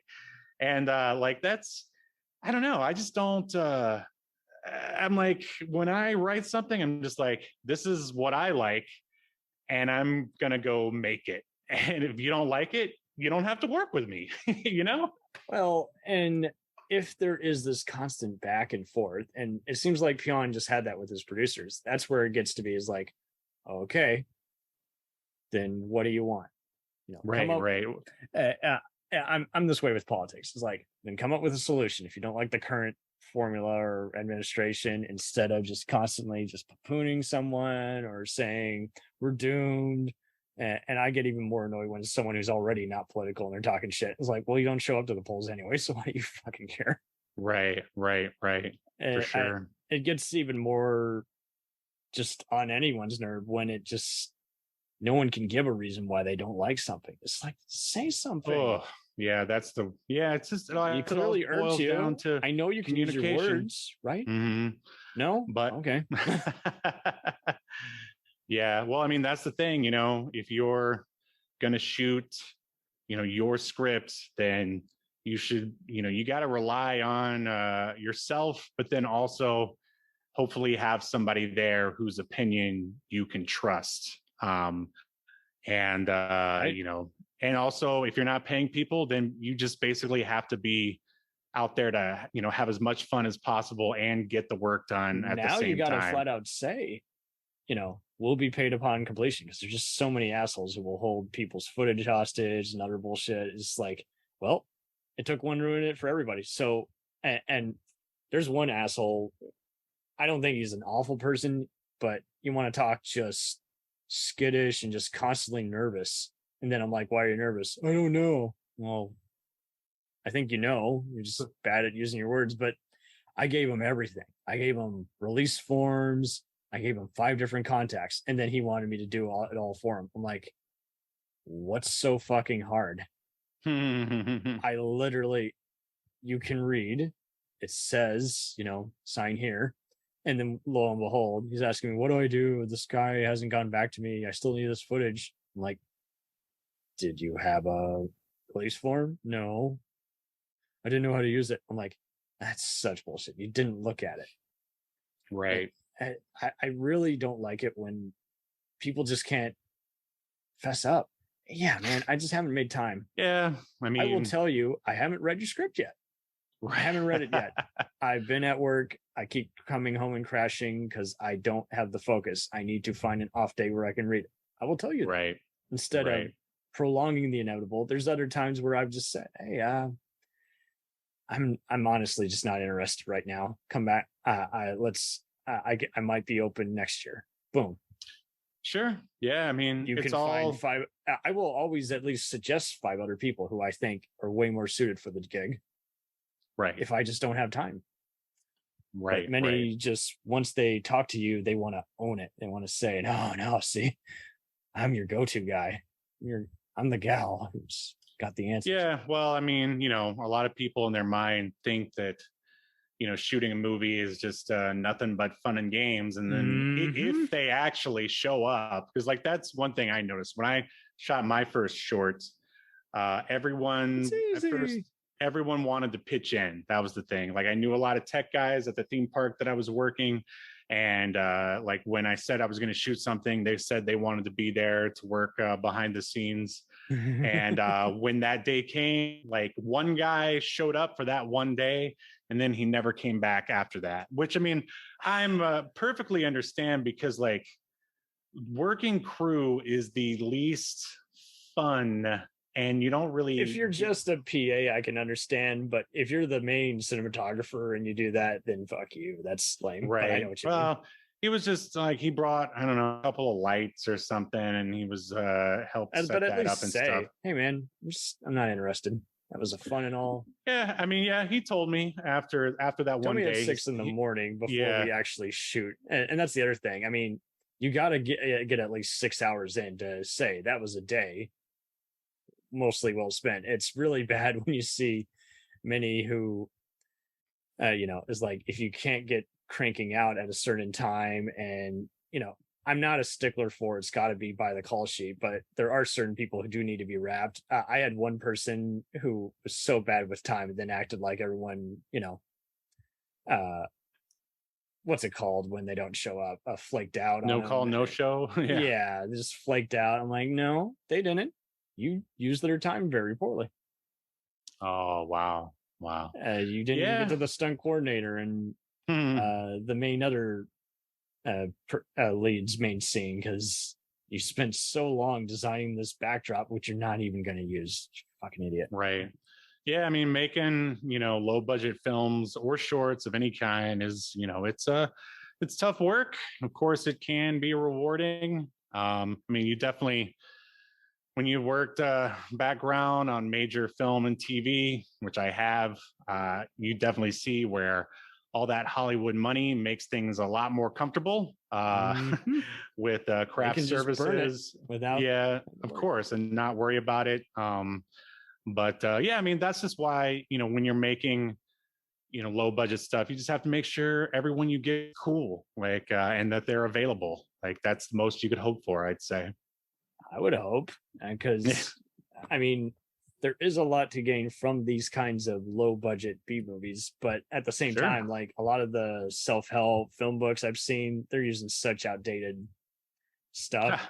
And it's just like, well, let's not make comparisons when the stock market keeps doing this and that. Let's talk about just, if anything, people need to learn about emergencies. Like, what do you do when your lead hasn't shown up and you still want to work? Do you just change the scene on that day and rework it? Yeah, what do you do? It's a problem solving, basically. Yeah. Sometimes working it makes it even worse, but it's better that than just calling it quits and saying, hey guys, we just can't film today. Because I would see other people like that. The worst I would see is people thought they had to be in the exact same frame.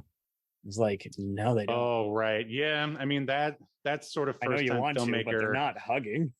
Right. Yeah. I mean, when I shot my shorts, I was like, no, we everyone must be there. But there were eventually stuff happened. I mean, it's good to say be there anyway, just so you don't have to do it. But if it doesn't, let's just say you got in a freak car accident, and it's like, well, all right. Well, sure. Yeah. I mean, there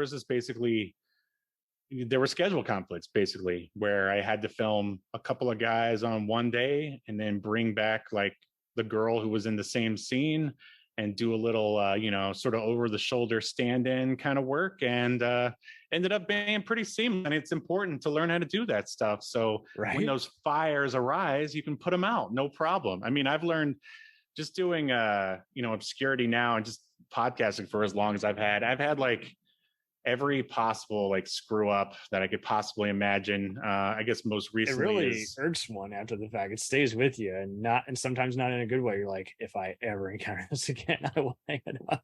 Right. Like, I mean, because we filmed a live stream that it shows up on YouTube, and those files were like, they got corrupted basically, and they wouldn't open and be, but I called my friend. He's my, if this was the 90s, he would be my hacker friend who, I don't know. He just seems to know signing everything. On before VPNs.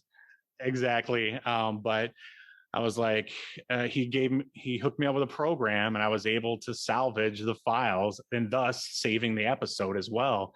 And now I have that application on my computer in case I need it again. And it's just, live and learn, right? Live and learn. It does also get to that time where it's like, I look at every budget as like an eBay bid. It's like, I'm willing to spend this X amount, won't spend more than this. And I also do the whole no reshoots rule. I get that reshoots may have to happen, but don't set yourself up for failure if you can help it, because there's so many who will. And it's like, but this was so easy to avoid. I can understand if, again, I can't hear the scene or someone punched someone too early, but there's also stuff you can also review on that day instead of having to set it up all over again, because it is grating on some people. If they feel like it's all going to be wasted again, or something like that, then they'll have less faith in you. You're like, well, it's coming out whenever. Oh, sure. They won't come back. You got to lay it out. You got to sit everyone down at a meeting or table. And I hate the whole setting up meeting because half the time people just won't be able to show. Like, right. I guess you don't want to be in this. Yep. Well, thankfully, that's why Zoom and Skype exist. I guess that is true too.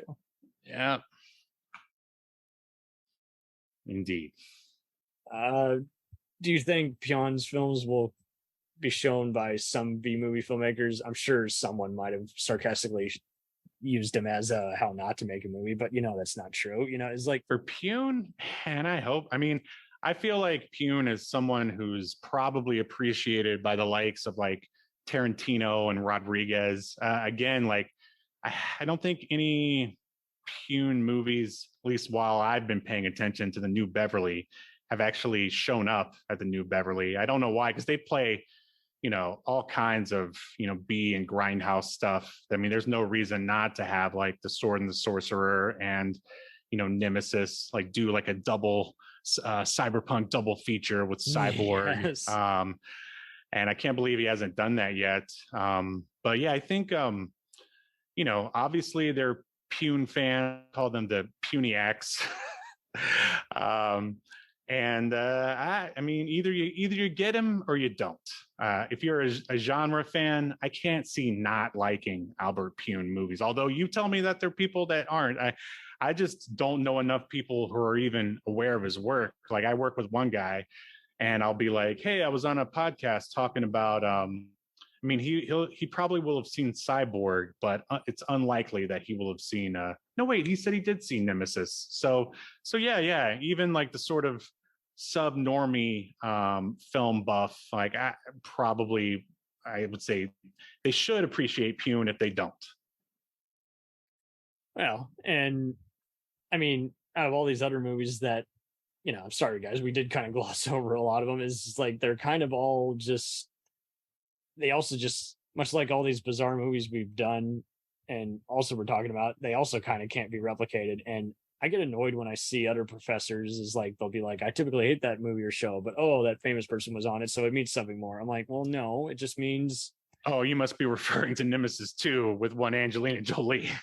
Or Cyborg 2, yeah. And Cyborg 2, yeah, sorry. That's true too. I mean, there are other people who also act if something is a certain budget, like it's any better. I'm like, it seems like there's certain exceptions. I'll see some people, they'll make fun of certain lower budget stuff, but they'll give stuff like Puppet Master or even Chucky a pass. I'm like, well, okay, so you've seen them more. It doesn't mean that. Right. I think maybe it just depends on kind of what you grow up with. And by the way, if you haven't seen Cyborg 2, I mean, it's her first film, but Angelina Jolie is quite bad in it. She's pretty awful. I love her. Yeah, I'm a huge fan. But yeah, I mean, she's she did her best. Yeah, you gotta start somewhere, as they say. I'm sure I get more annoyed by all the henchmen, and I typically like those guys. I think it was Hillary Shepard, and then there was freaking Billy Drago, and the best one was Jack Palance. I love Billy Drago. I know, but in that, I just thought he just kind of was overdoing it. He always just plays John Bly and everything. Yeah, ever since The Untouchables, he's been crazy. Right. R.I.P. to him. Man, that's who we were missing in Nemesis 1. Billy Drago. Like, yeah, it would have made a difference. They could have thrown him in there. So, I mean, there's so many characters in that movie. They would have found something for him to do. True. Yeah. It does seem like also that we also get into trivia wars regarding budgets. Is like I've seen so many people who made budgets for 5,000, and it's just like pretty good. I would never know otherwise. It looks like a $10,000, $2 million movie, and I just also get annoyed how many will just lampoon it. It's like, oh, it was like, well, why do you care about the budget? Were you the accountant? You don't get to yeah, especially if you're bad with money, you don't get to make fun of other people and how they use their money. It's already ridiculous enough how everything is millions of dollars. At the end of the day, you just want it to turn out well after all the office politics and casting and other bullshit is done. Sure. Yeah, that's most. There's others who just kind of want to just add to the snobby fire. I think some of them are the types who hate TMZ, but they might as well be a blogger for that kind of gossip site, given how much bullshit they talk. And it's like, why? What does this do for anybody?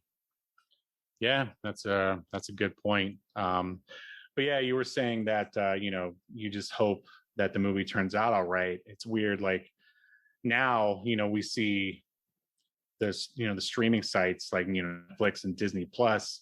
It's not even about making it good. It's just filling up content on their streaming service. To have a subscription, even after knowing damn well some people only want it because of one show or movie. And it's also mediocre now. I mean, I enjoyed Stranger Things for the most part, but most of the other stuff on Netflix is not good, and Disney Plus is even worse because they bought other IPs and then ran them into the ground and are continuing to run them into the ground.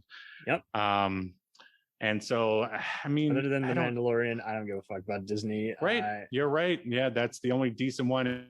I mean, I was even watching that with sort of a crooked eye. I was like, okay, let's see what's going on here. And then pleasantly surprised, though, in the second season, or I saw that Grogu was supposed to be in the third season. And I'm just like, come on, man. Like, he can't be the reason for the Mandalorian. He doesn't have to come back every time. Yeah. I mean, and I get, they're ripping off Lone Wolf and Cub, but surely the Mandalorian can do something else besides one giant season-long escort mission. Like, come on. He has some other reason to exist besides just that. And I think it's easy to get cynical. I mean, I love everything Star Trek, but Paramount has a long way to go in terms of its content and offering just its hit CBS shows. It seems like everybody, they're not learning from history though, too. Like kind of like after the writer's strike, how a lot of shows suffered back in around 2007. I'm seeing a bit of that now, whereas like some shows that came out during pandemic finally caught on, like some of Apple's shows, like Ted Lasso and For All Mankind and The Morning Show finally caught on and found an audience. They didn't back when they first came out, but I'm getting more annoyed by others. It's like, oh, now that we have an audience, what do we do? I'm like, you don't have to merchandise it, but you own it. You remind people, hey, it's on. You got to check it out instead of just kind of just glossing over it. Oh, it doesn't matter. Sure. But I don't know. I would just wonder if we'll ever see. I'm surprised there hasn't been a Cyborg remake, or I don't think anyone wanted to try it at first because it lost so much money, and at the same time, I mean, I don't know. I think John owned it. Like only he understood how to make that low budget. I think everyone else would, even if they wanted a better story, they would still just get caught up in how to do the effects. Right. Well, yeah. I mean, that's as you do these days. I mean, I would say Highlander is kind of in that sort of same sort of genre where it was kind of a surprise. It from what I understand, it failed pretty big time theatrically, but as far as home video went, it like crushed it. And then it to death. Do that thing. Of course, they made all the horrible sequels, and the TV show was pretty good, I'd say, but they've been talking about that remake for forever. I mean, of course, the RoboCop remake again, great effects, but totally gutted any kind of the satire from the original one. I like the Fox News satire, and I guess. I mean, it was just Total Recall. That was a shitstorm. Remember, it's like it couldn't decide if it was a remake of the Arnold movie or the Philip K. Dick source material. It's like, pick one and go with it. Right. They just and they just focus on casting a great actor as the villain in an underwritten role. Right.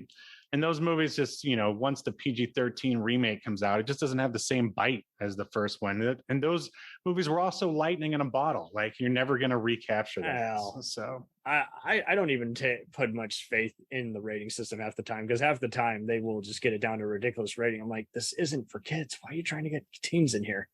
Right. They did that with like every other slasher. I'm like, okay, so it's the only reason it's not ours because it's goreless. Okay. Right.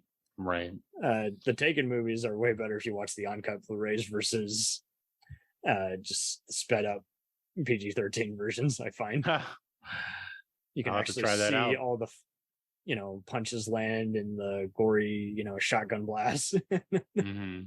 But I mean, what sucks too is half the time they use it as a marketing strategy. Unrated content. I'm like, does it change the movie? No, still the same awful movie. Sure. I know it's like Riddick, where you're like, okay, I'm actually getting new story elements. That's cool. Right. Yeah, that's true. I know someone who could resurrect the kickboxing cyberpunk genre. And that's Scott Adkins. He might just do it. He might. Yeah. I would love to. I don't know. I want to start writing a new feature here soon.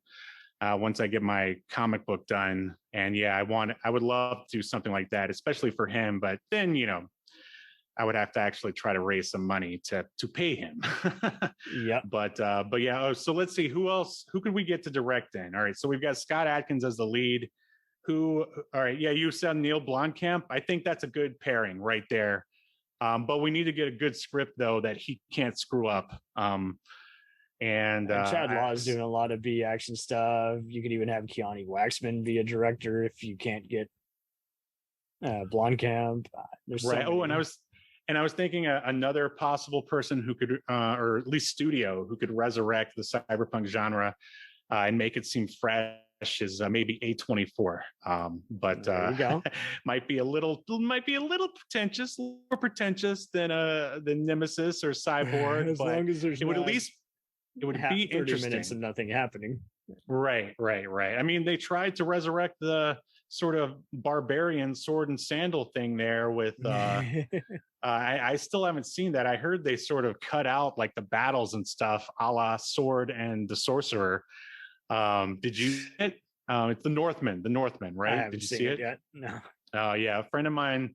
Yeah, I was really excited for it because I like that director, but then my coworker, he was like, yeah, they just cut out all the battles and the violence. And I was like, well, I'm out. I mean, not that I'm a gore hound, but come on, if you don't have like awesome acting in your barbarian or sword and sandal movie, why would I even want to watch it? That would be like if you told someone, hey, we got a movie that leads up to this whole battle and they don't ever show it. I'm like, well. Oh, you mean like remaking Mortal Kombat without the tournament? I dug that one. I thought that was the irony, is like, we don't need a tournament to fight. Yeah, but I get it. Do you think that movie was superior to the original though? Depends. For me, dude, it's an apples and oranges. You want a goofy 90s one, you watch the original or the awful sequel. I personally prefer the TV shows. Oh man, yeah, those are Conquest. so bad. I just really was disappointed. Again, we're getting sidetracked, but like, I was like, if you're gonna, it involves kickboxing and these running man type schemes. Very true. I was like, if you're gonna remake the Mortal Kombat movie, you should at least strive to make it better. But I feel like the script was just, somebody basically shat it out on a couple of pieces of paper. And also, I think around that time when that movie came out, at least I was like, ooh, now that the pandemic's out, they're going to have to start making good movies again because, no one's going to go to the theater to watch a bunch of trash. And, it's going to have to be like mid-range, thrillers that are well written, blah, blah, blah. But then it comes out and like makes $1 million and does gangbusters in China. I was so disappointed. I was like, man, they're going to keep making trash. Here we are in 2022 and they're still making trash. I hope, I just want like, all the characters were so boring. I don't feel like Joe Taslim is much of an actor. Which one is he? He's the lead? Sub-Zero. Oh, like the Sub-Zero that just showed up at the beginning and the end? I mean, they showed his origin story, but I will admit the lead, he is the only issue I have a problem with. I don't think he's necessarily a bad actor. I've seen him be okay in other stuff, but then I saw other people be like, oh, he should be in other movies. I'm like, Mark Dacascos or anyone else could have definitely had a much bigger impression than him. Right. But yeah, like the Liu I think Kang, he just needs a little more guidance because there's some of those guys, they just seem like they flex and everyone's just worried about taking out the trash. I'm like, well, it just gets annoying on any watch, a rewatch or first time, if you have someone who's just kind of just there. Oh, yeah. I mean, everyone was just kind of there. The only one ever anyone talks about is Kano. They go, oh, Kano, he was so funny. It's like, yeah, he was the only one who had even the slightest character. Everyone else was just a costume. Like that Raiden in the new one was so boring. And again, I don't blame him. I'm sure I mainly just remembered, hey, it's the guy from The Dark Knight. Oh, I didn't even recognize him from that. Actually, no, that wasn't Raiden. I'll take your word for it. But my bad. He was Shao Kahn. The guy from Shao Kahn is from Dark Knight. Shao Kahn. Yeah. Yeah. The one with the money and all, who gets burned on his own stack by the Joker. Right. I gotcha. Yeah, but yeah, there was just very little characterization. Like, at least in the original movie, you know who everyone is. Like, Liu Kang is basically Luke Skywalker. Johnny Cage is Han Solo, and Ashby. Right, and Sonya is basically Princess Leia, and then they have to go, to the crazy world and do the tournament and whatnot, for better or worse. And it's basically Enter the Dragon with special effects, whereas the new Mortal Kombat is just, okay, we're gonna have an action scene here, we're gonna hang out, and then practice our power, and then people, I guess they try to have something where, oh, your power hasn't fully come back yet, or what it manifested, and then magically they get the powers and his arms turn into robot arms, which makes no sense. That's just it. I'm kind of always just expecting plot induced stupidity, because I just find all those just very underdeveloped. They just work better as a video game, while as a movie you need some build up, and it's kind of sucks. I think Steven D'Souza could actually write a pretty decent script for it, but he had his moment in the sun with the Street Fighter movie with Van Damme, and everyone was like, "No, I'm good." Oh yeah, Steven D'Souza is great, but yeah, he seems to be able to handle, like, I just miss the days where it seems like John Wick and Equalizer and some of these other slugfest franchises are the only ones who have it down to a T, where when someone says something, they're saying an insult while also building the world around them. Right. And they have people who then want to create a dark nightclub that looks like something out of Sin City or Collateral or Drive. There you go. Or, Walter Hill just came out with a new Western this year, and I'm looking forward to it because... Ooh, yeah, I'll take anything, Walter Hill. Martin Campbell did this movie called Memory, which is a remake of a French movie. I really legit like it, but most people are kind of tired of Liam Neeson doing his thing. And I'm like, it's a very atypical movie. He just happens to be in it. It's doesn't go the way you would think it would go. And I was really entertained by the cat and mouse and all the other characters in it. But I think... yeah, it's like some of these guys, like, they have this formula down, and unfortunately so many people will just not see a movie if they see it has less than 40% on Rotten Tomatoes, or I'm old school. I don't need a website to tell me what movie I should watch or not watch. It's never right. It really isn't. Like, half the time they will mention stuff that does not pertain or just make fun of the name. And it's like, well, and plus the corporations and the studios. It's compromised. Every Rotten Disney Tomatoes has been compromised. Going to get a good rating. It's like, it doesn't mean it's good. It just means that they have more people they can assassinate. Yeah, or bribe. It's all a lot of bribing. They kill you later if you refuse. Right. Yeah, take it from me. I used to work for them. I know. Oh wow. Oh yeah. I worked at Disneyland. Well, you did a good job faking your death. I'm just kidding. Yeah. Oh, I felt like I was undercover there, but yeah. Well, that's another story for another podcast, my friend.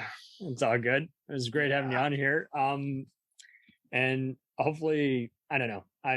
If they choose to do something like this, hopefully it's pretty well thought out. And if anyone else wants to take their try another cyberpunk thing, just think it out. Don't worry about the effects. You can always add just sound and music to just create. Remind everyone that's all you need is like a cool gun arm, and you're good. There you go. A cool gun arm, or just red eyes, something. Yeah, you got to have that. Yeah, contact lenses, and a guy questioning his humanity, and there you're good. And a kickboxer. couple of kickboxers. A few kickboxers, and hell, have some of them be the stunt coordinators, and just have your Scott Atkins, Boobala, call me. Yep. Let's do lunch. Use an abandoned factory. You can use that for practically anything. Say that's a spaceship. One thing we forgot to mention about Nemesis is the sets were so good. Just the fact that they were shooting in like just real junkyard locations, and then later they go to, I guess, what's supposed to be Fiji or whatever it is for that tropical location. It was I really enjoyed that aspect. Of course, Cyborg's a little more barren as it's supposed to be, but again, I just feel like for Nemesis that someone gave old Al kind of a blank check to like go wherever he wanted to and put as many stunts in as he wanted to, and Nemesis is what we got. Yeah, and it's getting a little annoying seeing some who just want people to blindly hand them money. I mean, even investors are being shy about this now. It's like, well, it's got to have more than just content they want to see or something they feel they can market. They legit got to feel like they will get their money back. And I think a lot of people are just really bad at the elevator pitch or just getting people to trust them, because I see so many other people and they're asking for everything from, like, I kid you not, $140,000, just like, or I can't make my movie. I'm like, don't call yourself a filmmaker. If you're a filmmaker, you work with what you got and you do the best every time. Sorry, continue. Because there's just like, there's so many who is just act like that is my magic number. I'm like, can you justify what you're using for every single cent? Probably not. Well, what a lot of people do is that they'll sort of create these unrealistic benchmarks they have to make in order to get their movie made, so they can not make it. They could be like, well, I tried raising money and I couldn't get the $500,000 that I was going for. It's under the table money. just gonna have to call it. And that was it. There goes my film career. There's actually, do you follow No Film School on Facebook or Twitter? Yeah, I would follow some of them, and some of them were kind of like the indie film hustle guys, and others were helpful, and some were just like... I mean, it's pretty decent, I'd say, for the most part. But there's an article going around, and it's basically, I lived in my car and went to medical testing in order to fund my $200,000 short film. I'm like, what? Anyone else could literally just fund, if it's $2,000, you could literally just fund that in 2 weeks. I know. Tell me about it. Like, there's crowdfunding now. If your idea has any merit, like, you could raise that money. Even a nobody like me was able to raise money for my comic book through Kickstarter. But I don't know. Like, I mean, it must be the greatest short since, I don't know, Frank and Weenie. I don't know why I said that movie, but I mean, which is a good short, but I know. I mean, they must have some crazy effects in there for it to cost $200,000. I can't imagine. Yeah. Sometimes I just feel like everyone just wants to pull a stunt, and in the long term, it's like you literally wasted your time. That's nothing to brag about. Right, for sure. Especially if you almost died doing whatever dangerous thing you're doing. It seems like others want that to their cred. I'm like, I'm not impressed by you. I think you're an idiot. Exactly. You keep it too long, so promote your upcoming drama, which is Escape to Earth. I'm having a weird day. The name's Adam. Where I'm from, I'm known as the Zero Thief. Depending on who you ask, some might say I'm the best thief. But believe it or not, even the best screws up every once in a while, and that's what I did, and I had to make a fast getaway. I ended up crash landing on this bizarre planet. Turns out, I didn't get away fast enough. These winged freaks followed me here. It's just us here, Zero Thief, on this empty backwoods planet. So start talking, either to me or my blade. Okay, I do have something to tell you. It's about the planet. It's not that empty. Come on, man, I thought you were gonna duck. Cut me loose! Behind you! Whoa!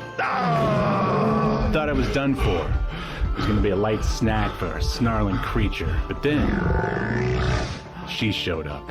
riding on the back of one of those monsters like it was nothing. And with a wave of her hand, the other razor-toothed beast just stomped away. I'd never seen anyone like her before in my life. I thought I'd say something clever. Thanks, have you seen my ship? She gave me a look that said more than words ever could, because I think she was trying to read my mind or something. And from there, things just got even weirder. Escape to Earth. 36 pages of insane dinosaur action. Issue 1 available now at reptilianmedia.bigcartel.com. Featuring a variant cover by Sean Forney. Act now while supplies last.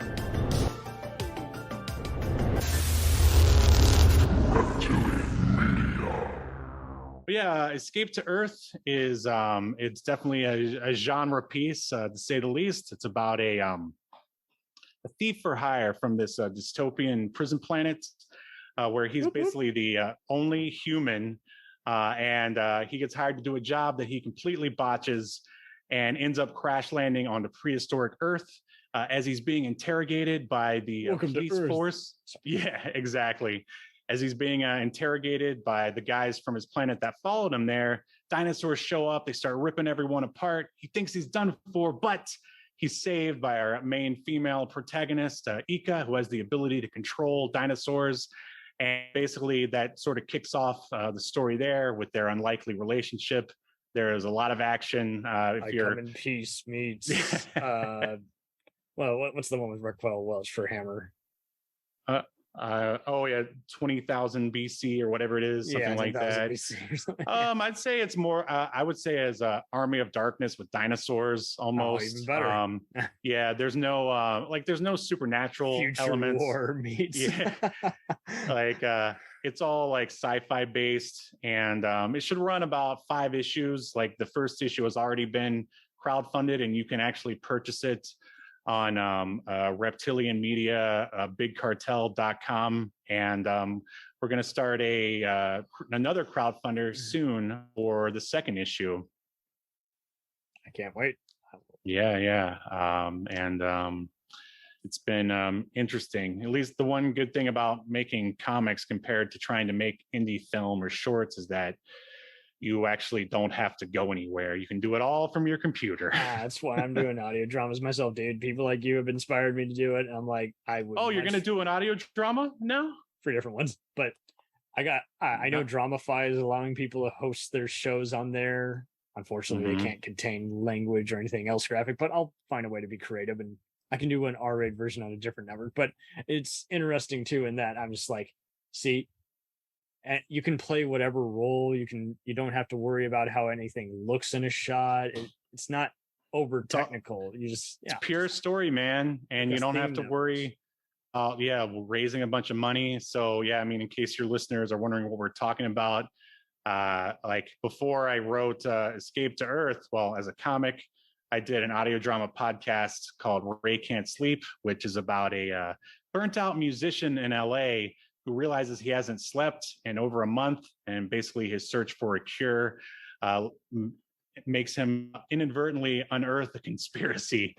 And it just gets sort of crazier and crazier with every episode, and it's available wherever you get podcasts. Right? Oh, man. And I got to applaud you on the cover. I mean, thanks. Gorgeous. This Cape Gal looks like freaking Emmanuel level Christelle. You say Emmanuel? Yep, I went there, and that's a compliment.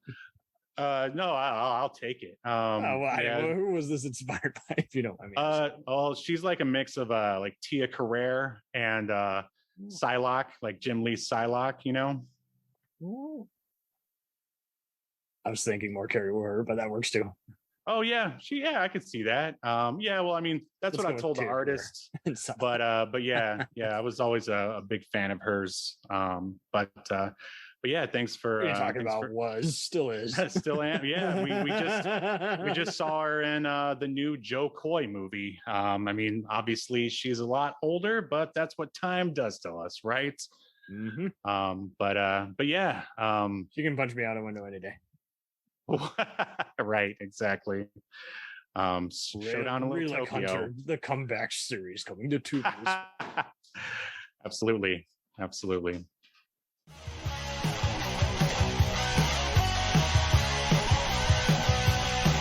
Follow us on the web on Facebook, Twitter, and Instagram. The podcast is available on Podbean, Spotify, iHeartRadio, Anchor, Apple, and anywhere else podcasts are available. Feel free to review our show and leave comments on any of those sites. Thanks a million for listening. It's a jacked up